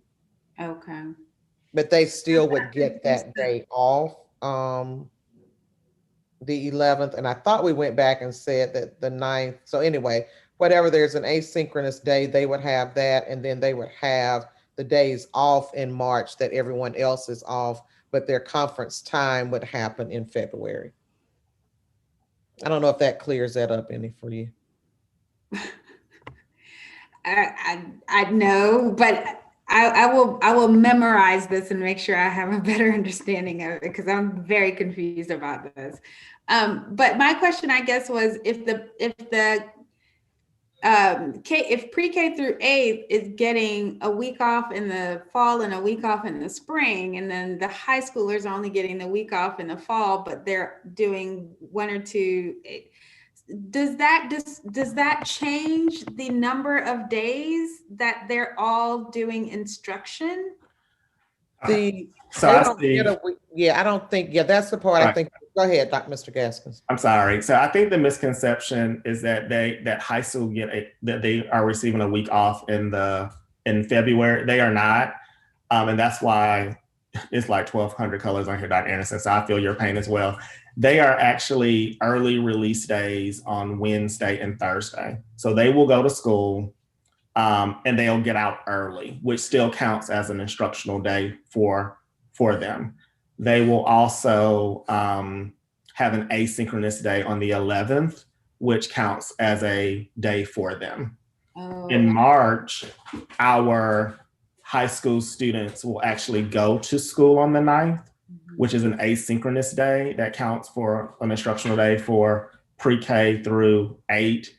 They will all be in school on the 9th. High school will be in person, pre-K through 8 will be virtual, and all students will be out on the 10th and the 11th. I understand. Okay. Okay. So their attendance days are still the same. It's just when they have their conferences has to be different because of registration for high school. And why it's on my mind, Dr. Anderson, I think this is a great question because we did go over this. In our program of study, it doesn't include it yet. We'll wait for you all to approve the calendar, but we want to make sure that our high schoolers know what days they are supposed to be in school, because they also have finals, and finals are also early release days. We were trying, and we always have room for improvement, to try to make a calendar that did not have as much text and colors. And if we added all of our high school days, it would have really been out of control. Is there a testing calendar? The testing calendar has not come out yet. What happens is, are you talking about for next year, Ms. Gallagher? Yes. Okay, so the testing calendar has not come out yet. We wait for that from the state. And what they do is they give us a window, and then we look at our academic calendar and we try to fit our days within the window. Okay, so we aren't signing up for any new standardized tests or anything for our students, correct? No, ma'am. We don't sign up. They're required, but there's no new standardized tests coming our way. Okay. Have any discussions with your team been had about increasing the number of instructional days into summer for students who are really needing to catch up from having issues with virtual learning? Yes, ma'am. We're having internal conversations around summer programming. Once we have finalized that, we will of course share that with the board and with families. We are looking to use June and July for that purpose. We want to get feedback, of course, and we want to make sure that our teachers have a break. So our best and brightest teachers are teaching our kids that have severe learning gaps. And so, yes, we're going to use our CARES money and some of the additional money we have in our budgets that we haven't used in other areas because we haven't been in school. But we are definitely planning. I don't want to call it remediation. I want to, because I think it's more strategic than remediation. It's really focusing on those skills that students are deficient in. But I also think there is an opportunity for enrichment as well. We have some students that have fallen out of love with school because they've been on Zoom. And so we also want to have or give autonomy to schools to create some innovation that engages those students in enrichment and provides a program that meets the academic needs that were fostered by learning loss. I actually saw a couple of articles about that, and they're calling it acceleration academies for the summer. That do exactly what you described. Well, that kind of leads into my question. Is there any possibility to partner with leisure services to kind of share standards or to have some type of academic component to the summer camps that are being offered that could help students kind of re-engage in some of what they missed or get them just prepped for the next school year? Definitely. I met with Hope McGuire. She is our director of Title I and federal programs. So she is in charge of that. We just had a one-on-one this week. I can't remember what day it is, but this week I'm meeting with her at the beginning of next week so we can strategize what are our parameters. And then, of course, we will bring Mr. Harris in, as we always do, to engage our community so they can assist us in that. And Ms. Hull, I think you make a really powerful point. We want to make sure that we have the additional help, but I think we also have to be very specific about the standards and the skills that are deficient. So our kids are that time that they are in any program is very meaningful, and that they start the school year better positioned than they were when they left. And I made a note based on what Ms. Hull just shared, because, that's making a commitment, but that's something to explore also as we talk about being creative with our CARES funds. And is that a way that we can help to pay, you can pay student teachers, UGA students. There may be teachers who may not be having summer school, but they're willing to provide academic support in our camps. So that's where, again, I hate to keep saying it, but we have to be unconventional in how we're approaching these needs, and paying to have someone to go in, 1 hour, 2 hours or whatever a day into camps and other programs who may be certified or working on certification is a great use of CARES funds as well. And just because this is my favorite thing to talk about, Ms. Hull, I'll just take another personal privilege. We've also talked about how we can utilize tutors for the entire school year and just not in the summer. So how can we hire UGA students or Piedmont students or whomever is working on an education degree or has a love for kids, and then actually deploy them to our community so they can be tutoring in our community centers, they can be tutoring at our local libraries. So students that are not in ASP or PSP, but they go home to their community center, to their playground, there's this, there's this teenager that kids love that can actually help them with their homework, because learning loss cannot be addressed in the 2 months that we have in the summer. It takes like 1.5 years to address learning loss. So we're really gonna have to depend on our community, especially people that are fresh at 5 o'clock and not people that have taught all day, to really engage our kids, that our kids are excited and energized to work with. That's great.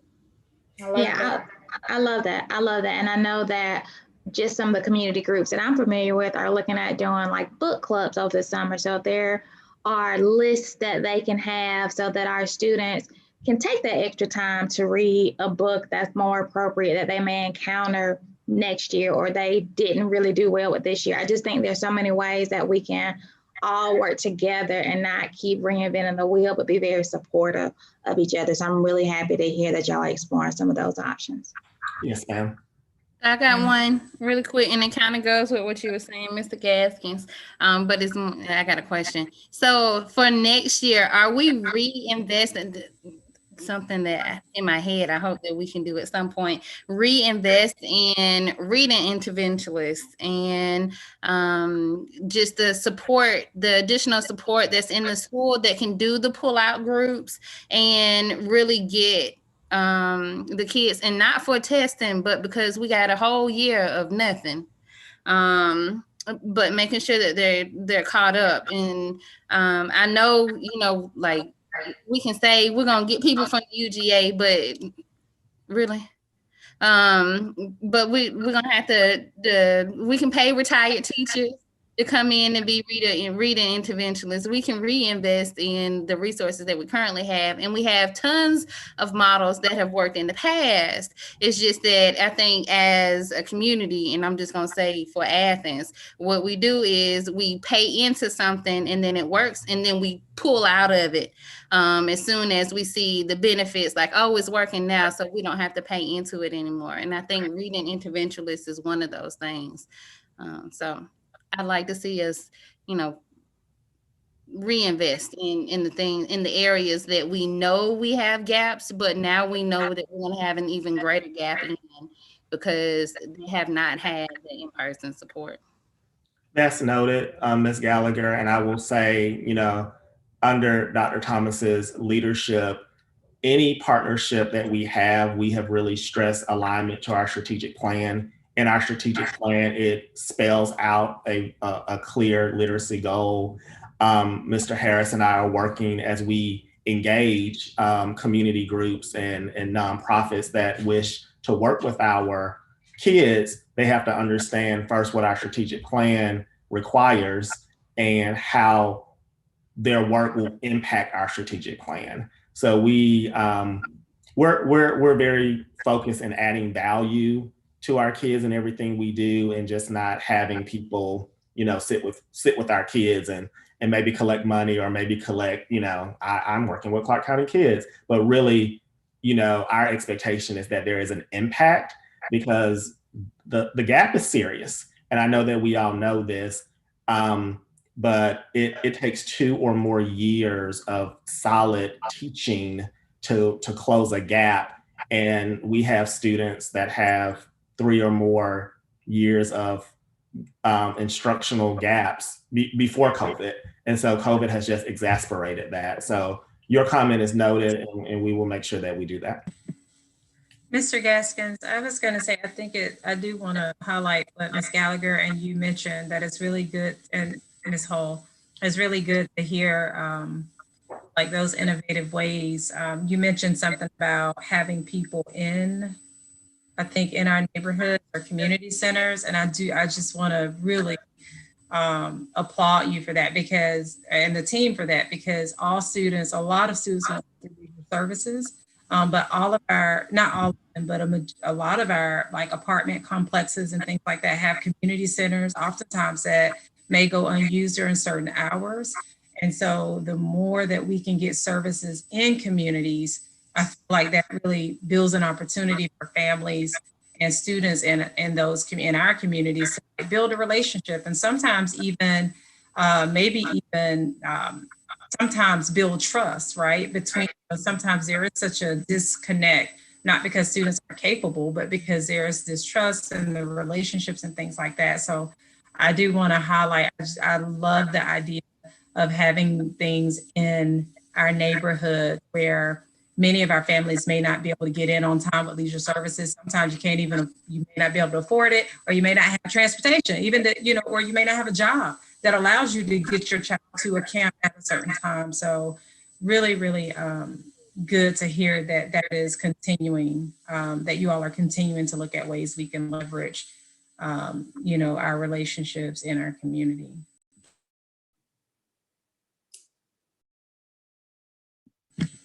I have a couple of questions about the calendar. So one is, first of all, I really am glad that there was a calendar committee and that there was input from a lot of different people, from parents and teachers and all levels.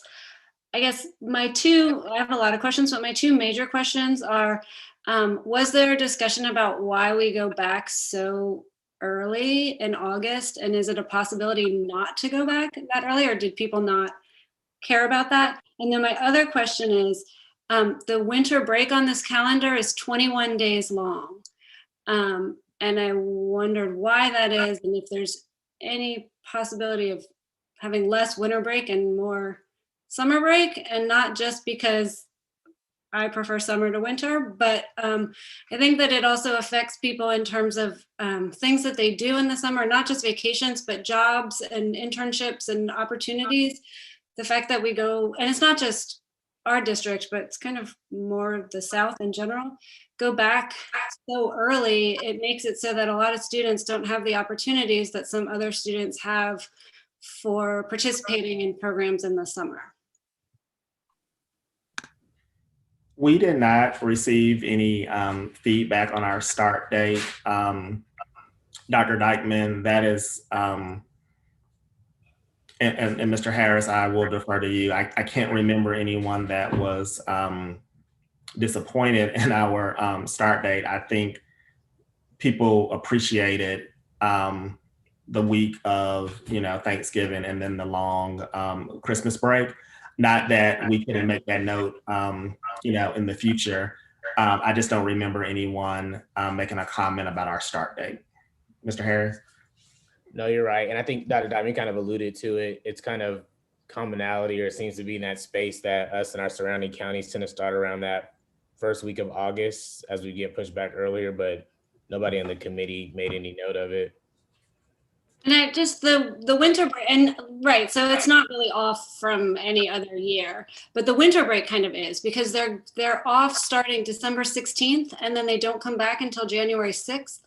So there's like some days that there's like a half week, and then there's 2 full weeks off, and then there's another half week off in January.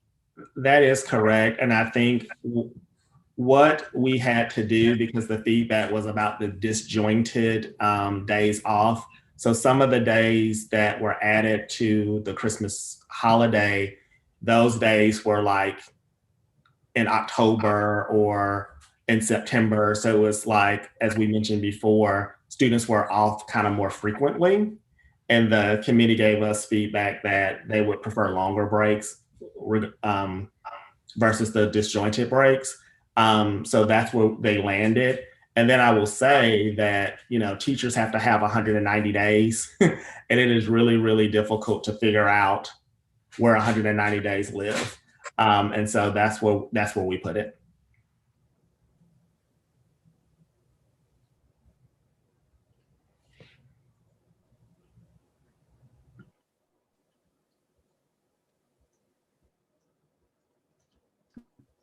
And so if people have, so we'll vote on this next week, right? So if there's feedback, I mean, imagine this is the first time that we've seen it. This will be the first time that other members of the public see the calendar.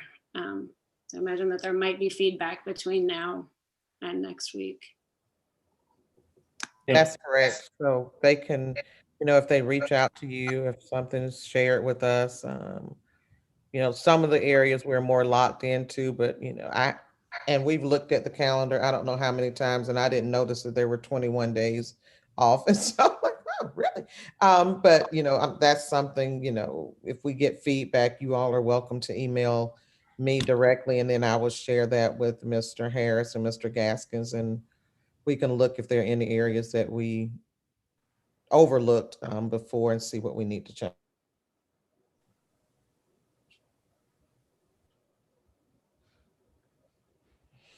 So I'll be the bad word. Have we thought about year-round schooling to help with some of this catching up on these gaps? No, we have, well, I'm sure we've thought about it in our minds, but not in terms of planning a calendar. No, we have thought about everything in our minds. We've thought about, I've even said we're going to residence hall and on-campus living. So there is not much we haven't thought about, but not in the way of an official plan. No, ma'am. I'm looking for dorm moms and dorm dads right now. So I think that's I like that. I hadn't even thought about residence halls. That's even better year round. I have. That would be good. But I'm thinking about the academy, and I think it's in what is it? The county. I forget that. Anyway, my niece went to one of those, and it was a year-round school, and they did pretty well. But it was a high school, so yeah, totally different. We did something called 45-15 when I was a kid. You were on for 45 days and then you had 2 weeks off. It was nuts. Yeah, some of our surrounding counties did that. They started calling it, I think, Dr. Yeager, like intercession weeks or something. And I think Greene County did it, and some other surrounding counties a few years back that have kind of become really popular, where they were doing, take that 2 weeks and then come right back. And I would not be surprised if schools don't start returning to a model like that just in response to COVID. Right. I can definitely research that in my department. The research is split on year-round school because it does require that the conditions are right, and the conditions can be defined in many different ways. But I think that is something worth researching, and then I can share with Dr. Thomas what we think about, you know, based on our schools, if it would be a good fit. Thank you. And it doesn't have to be everybody, but I know that, gosh, I want to say it wasn't Fayette County, it's outside of Atlanta, but they definitely had They still have it. It's a Scholars Academy or something. I can't remember the name of it. But yeah, it worked well for them. All right. So, Mr. Gaskins, with your with the academic calendars, is that all for your report? Can I ask one more question before we move on from the academic calendar? Sure. Will some of the plans for the sort of summer, whatever this idealization that we're seeing of how the summer is going to possibly play out for, you know, whether it's remediation or if we call it acceleration, is there a timeline for when that will be communicated? And could it be as close to now, since the calendars also come out, as possible? Because it makes the sell for the calendar and all of these other things that are happening a lot easier if parents know that they have these summer options coming up, and they can probably start planning sooner rather than later for all of these events that are now going to just start spilling out, you know, probably starting around March into 22. That is our desire. We are moving very quickly. You know, my team is working on summer school. We're also working on reopening. We're also working on a lot of different things. So we are trying to get it out as soon as possible. We have designated what we think would be the dates for the enrichment and summer program, that I think that once we can finalize that, we will. I'm actually doing a convening of my team, I believe, on Monday afternoon to finalize some things. We've already selected a committee of staff members to give us some ideas and some feedback. So once we have some finalized plans, we will share those. Our desire is if we can share those as close to our conference day as possible, so we can share those with parents when they have conferences. Wonderful. Thank you so much. Can I ask one question? Yes. So I'm an optimist, I really am, but I also just spent an hour on the phone with the National Science Foundation yesterday planning a research cruise for January of 2022, where we spent over an hour working out the logistics for what happens if COVID is still around. I know it's not really something we want to think about, but we are all being very optimistic that we're going to be able to carry on as usual very soon. And I just wonder, have we got contingencies for what happens if we are still dealing with COVID? I honestly don't think COVID is going anywhere with the variations that keep popping up. Mm-hmm. And so in my thinking, the things that we're putting out here are probably contingent on this being the new norm. I don't know. So I'm sorry, that's my 2 cents worth. So. And one of the things I encouraged us to do, even when we were looking at the calendar and parent-teacher conferences, that's why we went back and put asynchronous days, is that, you know, we can't abandon the things we've learned during this period. But I don't know, Dr. Yeager, in terms of contingency plans for anything specific, or are you thinking more in general? You know, I just think we've all hoping this will just go away and we can get back to normal. And I think yesterday's conversation with the Science Foundation just kind of knocked me back into reality, which is we may still be dealing with this, right. And especially the kids, because they're not yet even giving vaccines to kids under 16 because they don't even know if they're safe, you know. So as a institution that works with, you know, 0 to 16 kids, we have to think about the possibility that they're not going to be able to be vaccinated. And yes, maybe the teachers will be, but the kids may not be. And how do we deal with that? Sorry to be a downer, but yeah, I think one thing that has come to our attention, and Dr. Thomas has tasked me with really building out a real online school. Not that all of our students would be interested in online school, but we currently use GAVs and other online courses. But really, how do we have a online school taught by Clark County teachers that is a good option for students?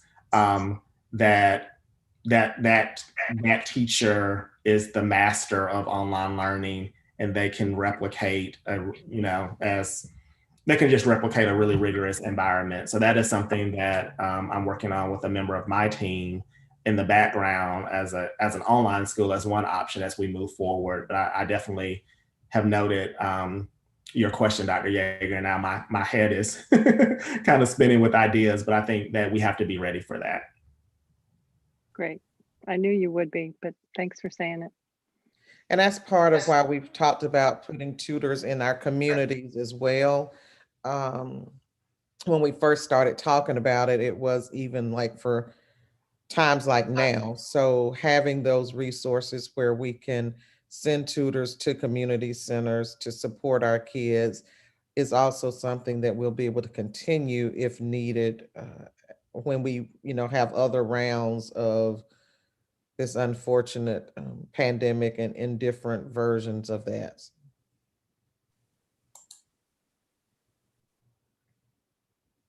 Okay. Well, thank you, Dr. Thomas and Mr. Gaskins and everyone that provided feedback. We'll move forward with item number 8, which is our financial report. And 8.1 is our December 2020 financial report. Dr. Thomas and Mr. Schooneman. Yes, ma'am. I will turn it over to Mr. Schooneman at this time to present our financial. Thank you. Good evening, Dr. Gant and members of the board. I'd like to just start off saying that I have really appreciated tonight's dialogue. I think it's really kind of pushed our thinking internally, as you can see with Brandon's wheels starting to spin after the last recommendation. I just feel like we are truly all better together with everyone's different viewpoints that they're bringing to the table tonight, and just like to say that I really appreciate the different viewpoints being shared. With all the challenges that we have and the big decisions that we have to make, one of the very positive things that we have going for us are our financials. We are in a really strong position financially, and I can just say that is a very fortunate position to be in as we're trying to tackle some of these really challenging questions and how to be creative and get our kids back face to face. How do we do this? All I can say is we are in a good place financially, and that's a very fortunate position to be in. So, Ms. Davis, your ears should be perking up. Yes. Smile on your face. I don't know if you had a chance to take a look at this financial report, but all of the comments here are in green. I saw that. So right now, our cash and fund balance, it's tracking well above where we were at in FY20. And that's due to a couple factors. Just remember, we ended last year on a strong note. We added about $4.5 million in cash to our bank account. This year, we have not only savings, but strong revenue collections. And so if you look at both our cash and fund balance in our general fund, they're sitting between $6 and $7 million above where we're at this point last year. So we did protect ourselves, or we did have a FY22 budget that was anticipating more expenditures and revenues. So we really expected at the beginning of the year this yellow line for both cash and fund balance to go below the blue line here. And so just the trends that we're seeing is just the opposite. Like I said, we do have some savings and strong revenue collections, which has put us in this strong position kind of going into the budget season for next year. Our revenues, we have two main sources. We've got local property taxes. and then state QBE. So those are our two main sources. For our property taxes, we are right on track to collect 100% of what was budgeted for the fiscal year. We're sitting at 94.6% of what was budgeted. And last year, at this time, we were sitting at 94.7%. And we collected 100% of our tax revenues last year. So it's looking like we're right on target to collect all of our property taxes. On the other side of things, we were slightly concerned in the past couple of months about not collecting all of our state QBE money.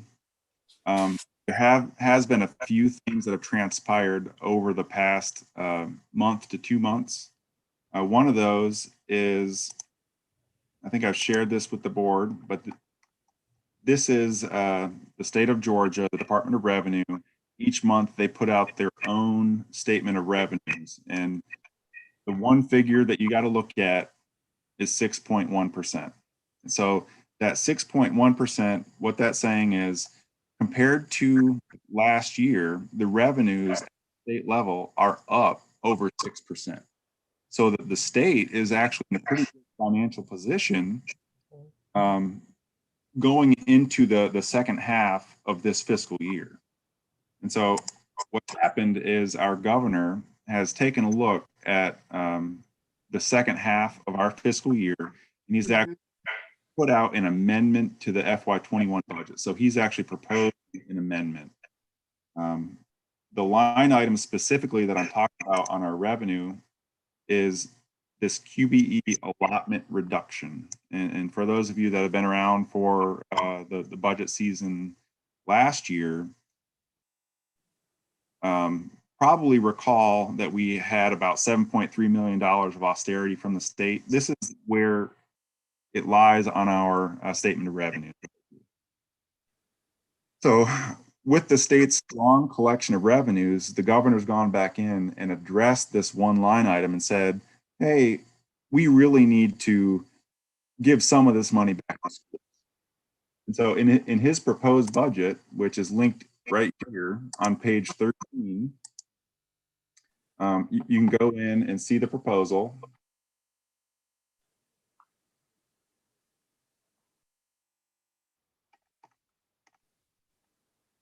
And for K-12 public schools, he's proposing to give back $567 million.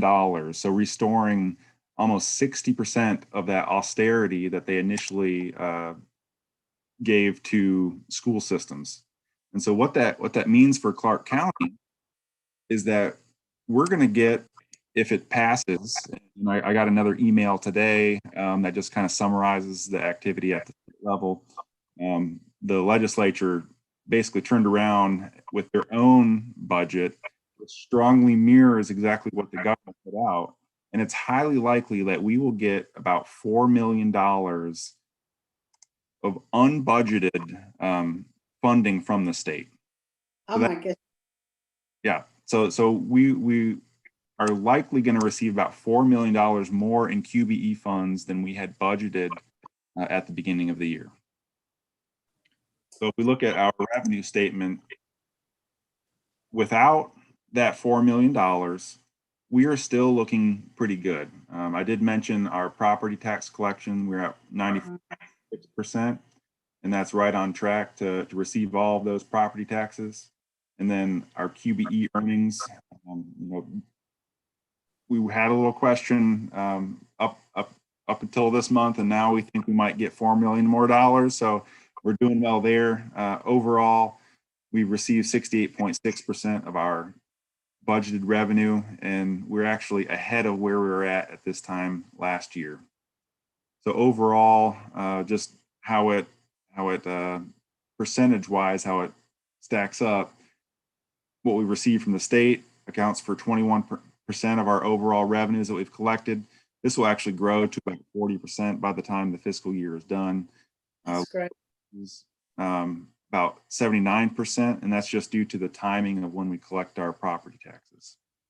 So Byron, then does that mean that what we're looking at a reduction in our fund balance of about $4 million for the end of this fiscal year? Ms. Davis, we'll get to that in this cash flow projection. So that's the last thing I'll cover. Right. Yeah, thank you. I'll wait. Okay. So next, just going to touch briefly on our expenditures. You know, those are controlled by our budget. And just overall, we are definitely on track to spend less than our overall FY20 budget. So we can just leave it there. Looking at our expenses, they're right in line with where we were at this point last year. And just the way that the year is shaping up, definitely going to spend under what was budgeted for the fiscal year. When we look at how the remaining portion of the year may go, we're going to turn to that cash flow projection. And as of the end of December, so exactly 6 months or halfway through the fiscal year, although we had budgeted ourselves in the hole about $5.5 million, and that's what Ms. Davis was just talking about, we're now looking at a deficit of about $2.9 million, and this does not account for that additional $4 million that we may get from QBE. Wow. So looking at that cash flow projection, what's in orange here, this is all actual revenues, and this is all actual expenditures. And so down here in our graph, the blue line is what our budget is. So we're actually budgeting, like I said, our bank account shrinking by almost $5.5 million. The way that it's shaping up and what we anticipate is that it's going to be closer to $2.9 million. And that's without that additional $4 million from the state. So if we do end up getting that $4 million from the state, you can see that this trend line is going closer to zero. And if we add $4 million to that, it's likely, very likely, that at the end of this fiscal year, we will also add funds back into our fund balance. So going into budgeting for next fiscal year, pretty strong position. You know, we added funds at the end of last year, and in FY19, we also added about $800,000. And so if we add funds again this year, our overall, I can get over here.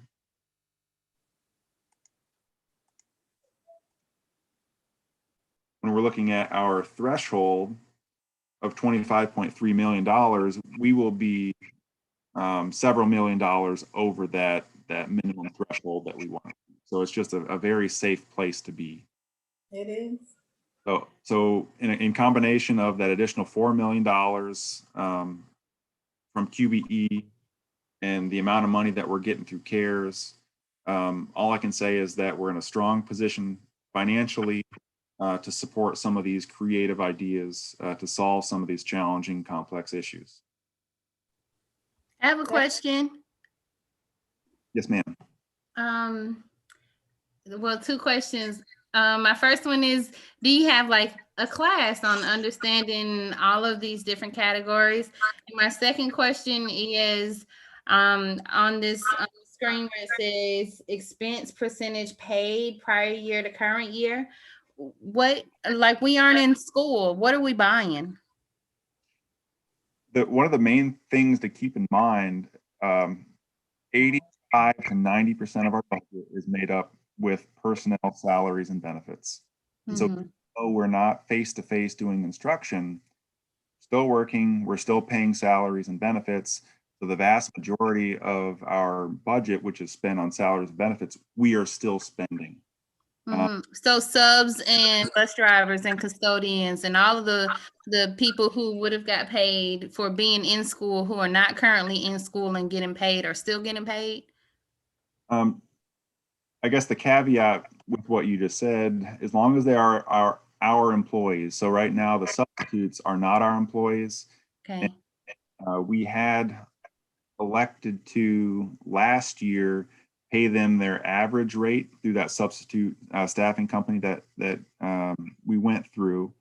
Okay. Here, we're compensating them for the actual time that's worked, and then also giving a small bonus for, I guess, the number of days that they work in a specific period. If they work more than that threshold, we are giving them a small bonus as well. But by and large, for all of our employees at CCSD that earn a salary and are full-time, they are getting paid. So we spend the same amount of money in school or out? For salaries and benefits. Now, there are other areas of savings, contracted services, electricity, other utilities. There is savings in the budget, and that's what we saw last year when the year ended up. And that's why we were able to add about $4.5 million to our bank account, is because we did see a lot of savings in other areas, not necessarily salaries and benefits, but some of those other operational types of expenditures. We did see significant amounts of savings.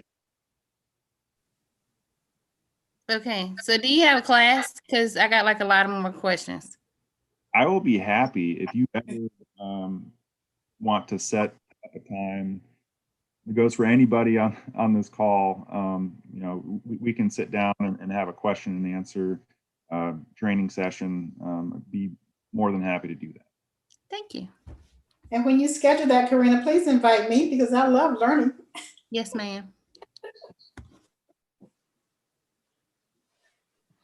I have a question. I'm sure that many of the, and it's not about the budget, but it is about funding. I'm sure everybody on the board probably has received a copy of an email or an article, but there's some, can you help me understand whether or not enrollment numbers can significantly affect our Title I funds or our school funding? Because there's talk out there that if students unenroll in the county, that will affect the funding, I guess, that we receive. And you seem like the most appropriate person to ask and to clarify, shed some light on it.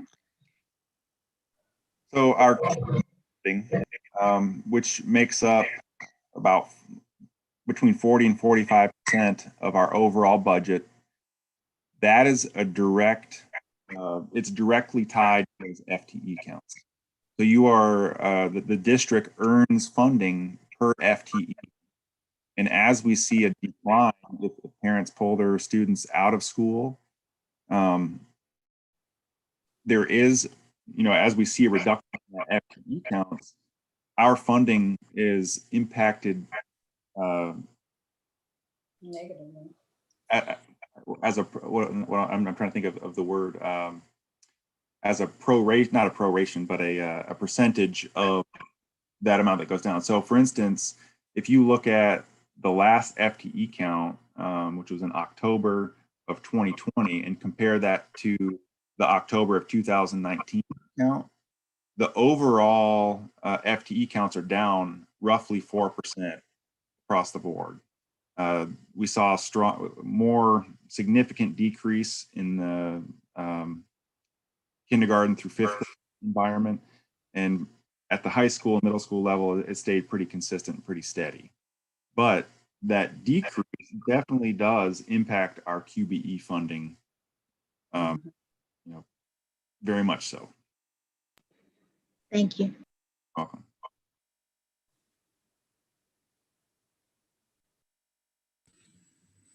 All right. Mr. Schooneman, does that conclude your report? Yes, ma'am. Okay, thank you. We will move forward. Just to be sure I didn't see a hand. We'll move forward with item number 9. And these are our policies to be posted for public comment for 4 weeks. So they're items 9.1 through 9.9. Dr. Yeager, I'm going to turn the floor over to you. Thank you, Dr. Gant. So we have a pretty small list today. We're kind of cleaning up the last of a few sections. We've got a few K policies and a few J policies. The K policies were worked through with, I believe, Ms. Gallagher and Mr. Harris, and they brought the policies forward, and then Mr. Pruitt looked at them. So there were some legal comments following the recommendation from the small group that we've responded to in policy at our last meeting. And so I sent you all an email with some of those explanations, but I'll just work through them right now, if I may. So first of all, KA, which is our public relations goal statement. It's actually a really nice statement. We left it alone. It's a review only.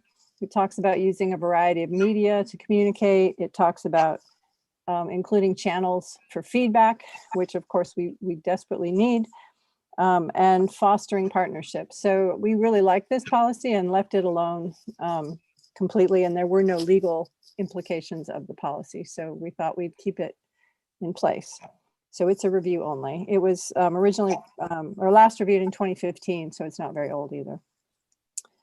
The next one is KG, which is the use of school facilities.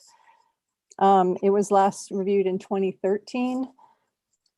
We recommended a minor revision to allow Dr. Thomas to delegate decisions about the use of school facilities to others, namely principals, to make sure that she wasn't the one having to decide about all of the different school facility uses. And that's the only revision we had for KG. KGR1, there was some comments about the price structures of the school facilities.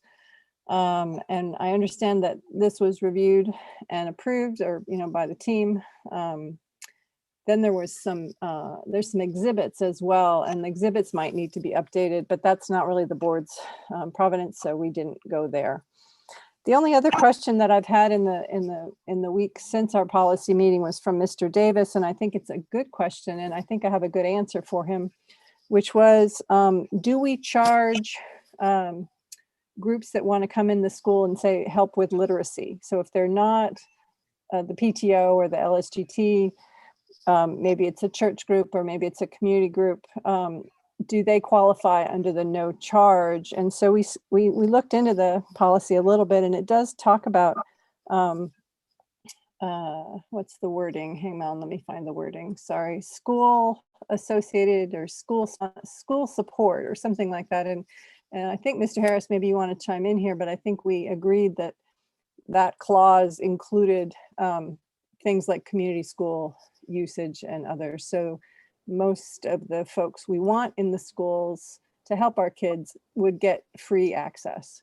It's only the unrelated activities that want to say use the auditorium or use the cafeteria for something unrelated to schools that would be charged the modest fees that we charge. And usually that's just to account for the extra janitorial services or some of the cleanup from those. So the costs are pretty modest, but we agreed that those community school activities would probably be free of charge. So we didn't think we needed to modify this policy. Any questions about that? Just a testimony, we did have this discussion back in 2013, and I think the driver then was if the service was being provided to the students of our schools. I think you're calling it community schools, but if it was strictly to the students in the school, then there was no charge. So you could be a community group, and if you weren't doing something for the benefit of the students, you were subject to that charge. So that's what I recall. Yeah, and I think that's consistent with what I saw too. Okay. And we didn't mess with that. Okay, moving on then. KM was visitors to schools, and the original review thought it was fine. Mr. Pruitt commented on the legal aspects, that there's some new state laws encouraging us to make it even easier for good parent-teacher communication. So we added a sentence at the beginning to emphasize that piece of the state law. Mr. Pruitt, did you want to comment on that? No, not necessarily. I was just pointing out that you already had a policy that is consistent with, it's actually the federal law. It's the Every Student Succeeds Act that, so yeah. So you just added that language. It sort of highlights how our policy fits with that law. Yeah, great. Thank you. Any questions or discussion? Moving forward, the JGC policy, which was last revised in 2002, was kind of old. And this is Dr. Watley working with, Dr. Watley, remind me which board member, was it working with Dr. No, Maddox? Attorney Hall and Dr. Maddox. Dr. Maddox, thank you. So she recommended some changes, mostly to clear up, hang on, let me pull it forward. We're on JGC, the Student Health Services. Yeah, so there was that middle paragraph, which seemed kind of odd, and didn't really say, I mean, obviously the superintendent shall be responsible for developing other regulations, and it really didn't seem to be needed, especially since there was no regulation associated with this policy. So we discussed this in policy committee and recommended deleting that middle paragraph, but leaving the rest of it alone. Does that concur with what you were thinking, Dr. Watley? Yes. Okay. Any questions about that one?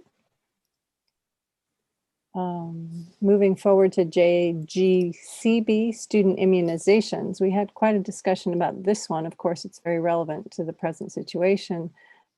Mostly Dr. Watley and Mr. Pruitt worked on this one to include more aspects of the law. Primarily that there's a way to not be required to have immunizations through the certified recommendation of a licensed physician or a local board of health. And there's also religious exemptions, of course, but that those religious exemptions can be suspended during times of pandemic. Not that they are right now, but that they could be. So we included those aspects of the law, which we thought were relevant, particularly to any parents reading this policy. Any questions about that one? Or comments? There's my cat, has a comment. All right, if there is none, moving forward, JGCB. Oh no, that's the one we just did, sorry. JGCD is a medication policy, which was also revised according to legal advice. There was a statement about if that students' privileges for self-administering medications could be removed, and that's actually not true at all. We cannot prevent a student from giving themselves the medication that they require. And so we changed some of the language to be more in line. This was a 2015 policy, but it seemed to be a little bit out of date. So we tried to fix it by deleting some of the paragraphs. Mr. Pruitt, did you want to say anything more about that one? Not really. That was perfect. Okay, awesome. And then, whoops, yes, and then the reg is just a review only. It was fine. Finally, 9.9 policy LDAJA. I know Dr. Watley worked a long time on this one, and we thought about it quite a bit in policy. We were very concerned about the original writing and how different interrogations and investigations of kids in schools could happen. We were really pleased that Attorney Hull came to the policy meeting where we would discuss this, and she also gave us some insights. So thank you for that.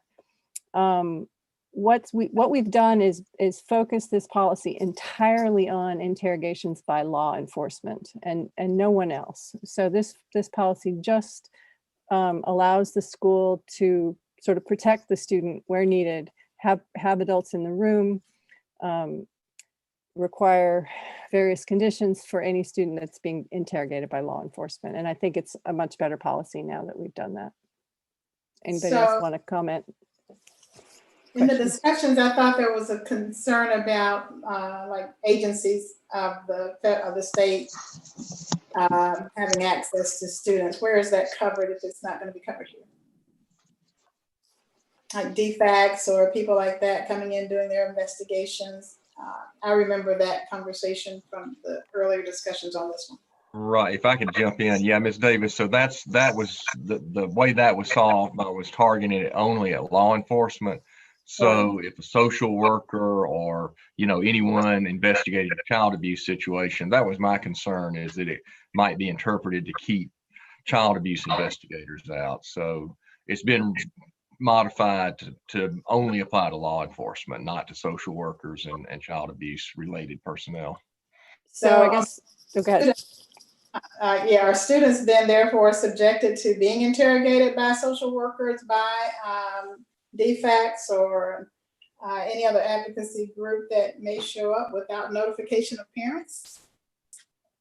Well, there's something, so there's a federal law, the acronym is CAPTA, Child Abuse Prevention and Treatment Act. And so actually we are supposed to cooperate.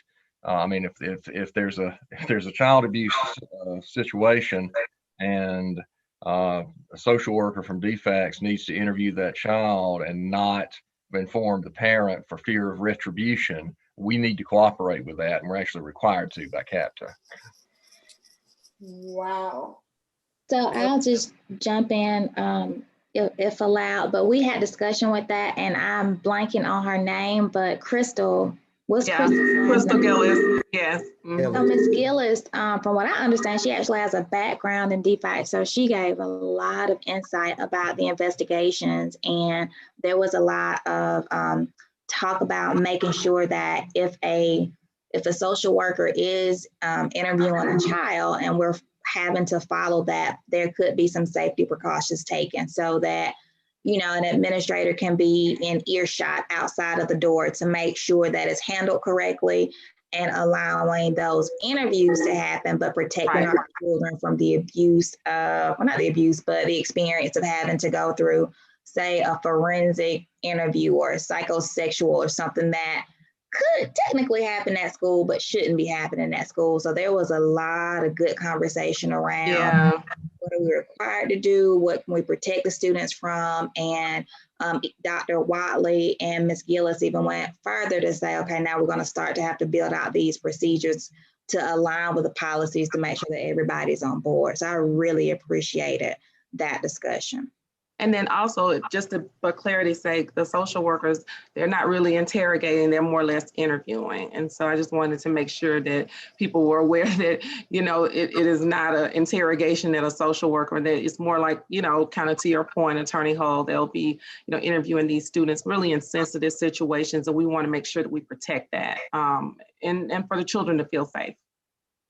That's my concern, is that, again, if I am I can't imagine my children being interviewed by someone, regardless of who they are, about their situations at home, when we have rules at home too, and them not experiencing some trauma around that. And so my concern here, again, especially in an abuse situation, the children are already hypersensitive. So having one in earshot is one thing, but I'm just a little bit concerned that maybe I just want to know more about process, and it's outside of my purview, but I want parents to feel safe, and I want the child to feel safe, and I want trauma created by that situation to be addressed before we send that child home. Absolutely. And I think it's something that we're going to have to flush out in a procedure. This is the policy, but Ms. Gillis and I are going to be working to, for example, you know, we can say the person can be in earshot, but we also know that in real life situations, sometimes a new person coming in can be re-traumatizing to a student. And so what does that look like in a procedure? And we'll have to just kind of over time, like, work to flush that out so that kids feel safe, and not every situation is the same. So for some kids, it may be that, for example, the counselor has to talk to them before they meet with the interviewer to let them know that they're going to be outside the door. But we also want to value that interviewer's interview with the student. We don't want to be intrusive inside of there, because we are talking about serious situations such as abuse and things of that nature. So again, we're going to flush that out in a procedure, Ms. Davis. Because to your point, we just want to make sure that the kids are safe and that it gets rectified in that situation and they're not returning back to an unsafe situation. Mr. Harris just pointed out in the chat that there is a policy regulation, JGI-R1, that's specifically about child abuse and neglect, and it has a lot more detail about what Ms. Davis is asking. And Ms. Davis, just add some more context to it. I know that Dr. Watley is looking to meet with the juvenile court judges to kind of help flesh out what these procedures will look like. So ideally, in the stakeholders meetings, we'll have our school component, our juvenile court component, and then our DFACS component all working together, having the same conversation so they can have the same knowledge and know what is appropriate, what is not appropriate, and what the expectations are. Absolutely.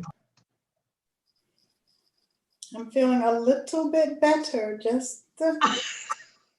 Little bit. Thank you. I appreciate it. Yes, and we do have some fleshing out to do. And I'll look at that. I thought I had seen this before, so I'll definitely look at the J policy to see if that allays my fears. Yeah, it's JGI and its regulation. And thank you, Mr. Harris, for pointing that out. Yeah, thank you. Yeah, and just a reminder, the J's are coming up. No, the I's are coming up next. Sorry, the I's are next and then the J's. So we will try to get through all of these before the next couple months get finished. I think that's the end of the policies. If anybody has any additional questions before next week, I'm happy to address them over email. Okay, so I'm distressed that this list is so short. I want you to know that, Tish. But thank you. Well, we're trying to accommodate our precious staff time and not push them too hard. Yeah, I did this in an afternoon. This is awesome. David, just be ready next month. We got a whole list coming your way. That's right. We got a big pile coming. You're not allowed to do that to me. I had a birthday. Save your energy. All right, Dr. Yeager, does that conclude your reviewing of our policies? Okay, thank you very much. We'll move forward with item number 10, which is personnel.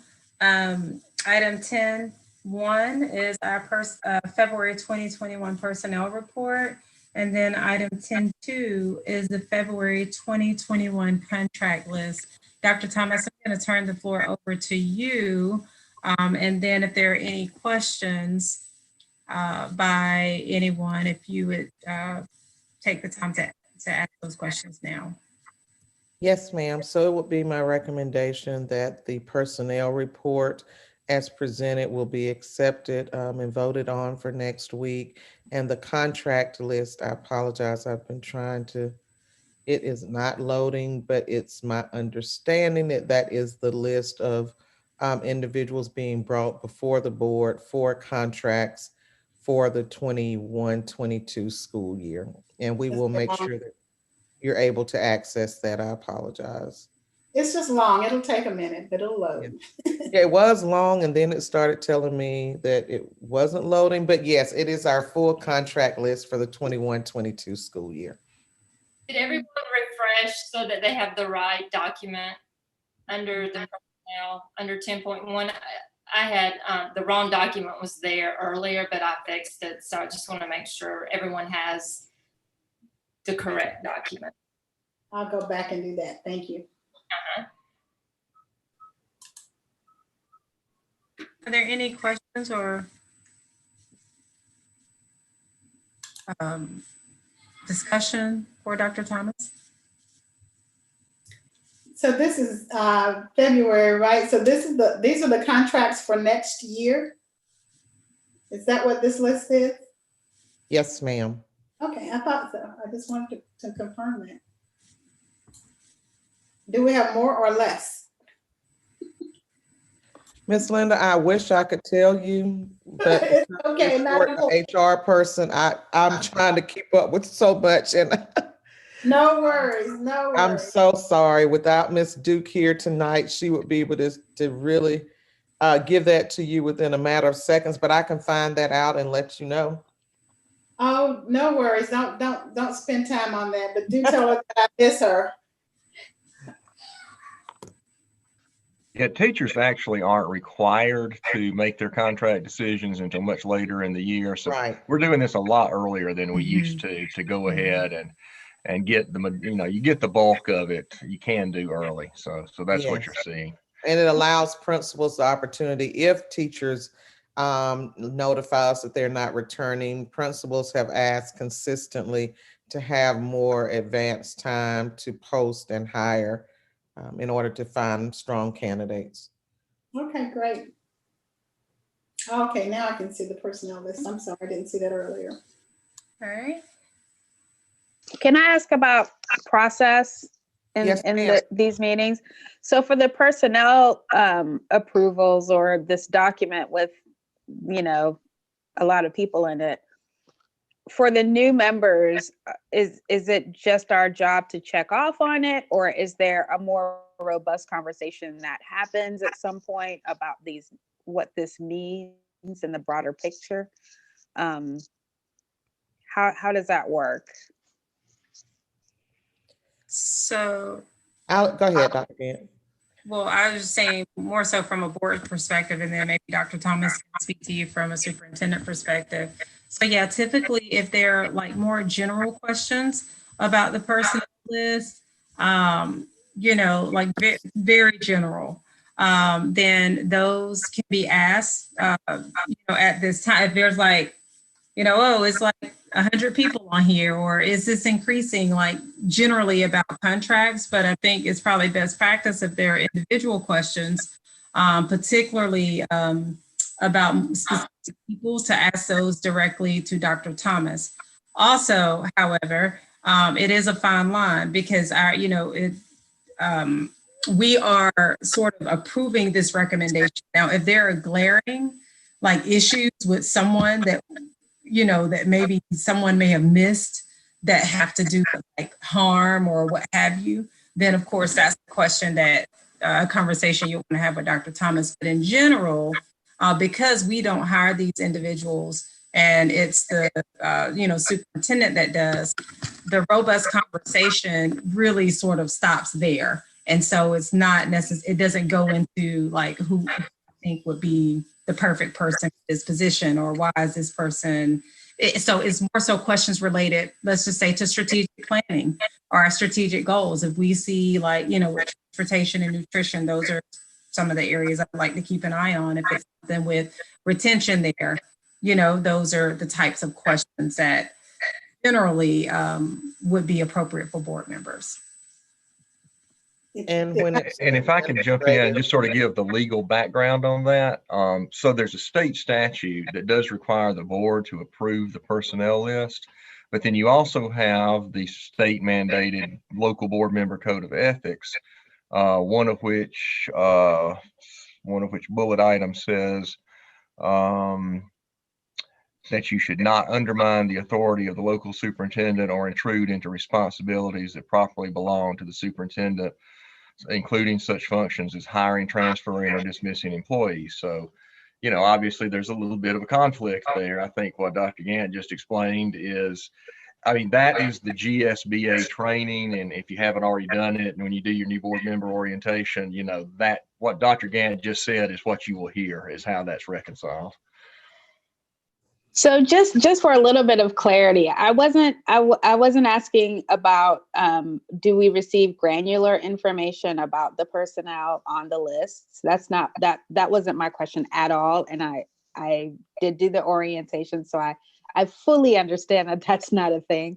My question was more just about the broader picture of understanding, you know, what positions are missing, where are we in the health of our, you know, instructional staff, where are we in the health of our custodial staff, where are we, you know. So I don't have that information. So when we're looking at these personnel lists, it would be good to understand that background of the health based on personnel to really kind of be able to look at these documents and say, oh, well, this makes sense, this looks right, this looks appropriate. And I just don't feel like I have that information at all. so generally, Mrs. Duke would provide an update during hiring season of how many vacancies we have, how many people we've hired, how many more positions we need. And then sometimes, you know, she'll do that even like at the end of a year, when she'll say that we have these many people resign, these are how many positions we have to fill. And then throughout the summer, she would just do a pulse check with the board on where we are with filling those positions in terms of admin, classified, and certified. And then we always get that information when school is beginning back to where we are in terms of being ready and fully staffed. Throughout the year, maybe when she does her HR quarterly report, if it's her turn to do a report, she would share that information, but it's not presented like each month on an update, but usually at times when you would have larger number of vacancies.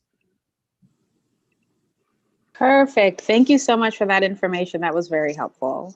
You're welcome. Let me share one more situation. If you are related to someone that's on this list, then you don't want to violate the code of ethics and vote for that person. And so in that situation, we would contact the superintendent and ask that that person be voted on separately so that you can recuse yourself from that vote. And if there is like a position, like a district level position, I always would share that information with you all in advance, like I did recently, let you know who is being recommended, give you some information on them. Of course, we don't do that with all certified and classified positions. If there is a principal being hired, something of that nature, we would provide you with more information and insight prior to, and not just have it on the list. Thank you so much. Okay.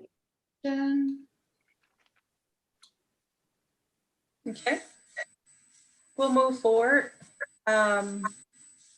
with item number 11. And these are the things that are right now are scheduled to be on our consent agenda, but we'll go through each one. And if people would prefer to pull these off or have additional questions, then that probably can't be answered tonight, then that probably means we need to have it pulled off. So item 11.1 is our January 7th work session minutes. Consent. Okay. Sort of, I'm just looking across the view just to be sure. Okay. Yeah, that's easy, guys. All you got to do is say consent first. Unless you want to pull it off. 11.2, and these are our January 14th board meeting minutes. Consent. I beat you. Yay. I'm not even in a contest about this. That's the funny thing. I'm not even in a contest. Okay. All right. Okay, I don't see or hear anyone asking to pull this off. 11.3, and this is our academic calendar that was discussed earlier. I think we need to pull this one off. Okay. All right, so we have at least one person wanting to pull it off. So we'll pull that off. Ms. Palmer and Dr. Thomas, if you can make a note of that. We've got it. Yes, ma'am. Okay, and 11.4, this is our the high school program of study for 2021, 2022.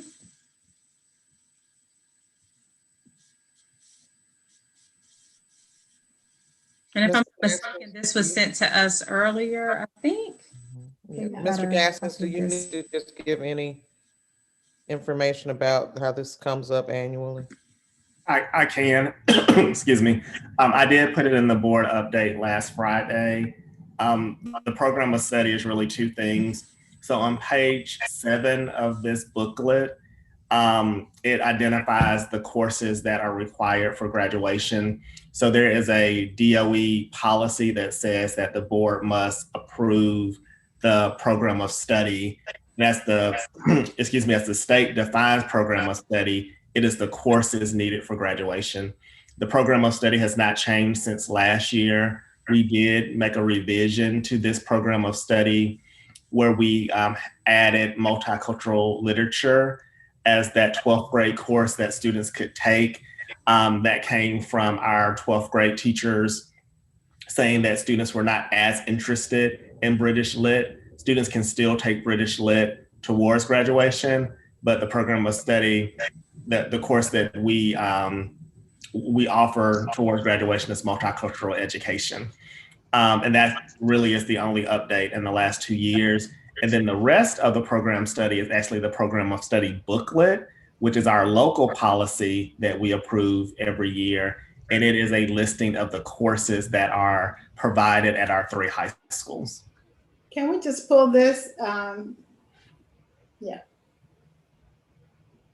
I think it just deserves a separate vote because it's so impactful to who we are and what we do. And so I like to see those, I personally prefer to see those things voted on individually. Agree. So we have, we have someone, 2 people have asked for this to be pulled off of consent. Okay. And Ms. Palmer, Dr. Thomas, if you can make a note of that. Yes, ma'am. I will encourage you if you have any follow-up questions or specifics. I do know that the calendar will be out and actually both of these. And so it's possible that we may receive some feedback or public comment, but any of the questions that you already have, if you have any additional questions, please reach out to Dr. Thomas before next week so that those questions can be addressed to the degree that they can be for our efficiency next week at our regular board meeting. Okay. And so we have 2 items that were pulled off of the consent agenda and 2 items that remain on there. Right. Any additional questions before we move or discussion before we around any of these before we move to item number 12, which is adjournment? No, thank you very much. I like that addition of the multicultural literature.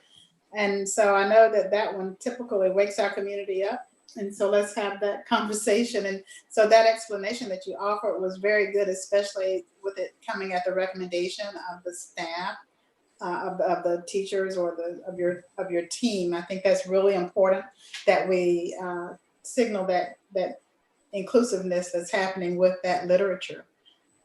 Starts to hit on our cylinder for equity. Okay, thank you. If there are not any additional questions, we will move forward and open the floor for a motion for adjournment.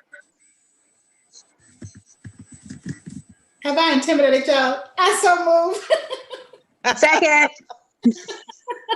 Okay, I'm sorry. Who was that? Okay, I heard Ms. Davis for the motion. Is that on the second?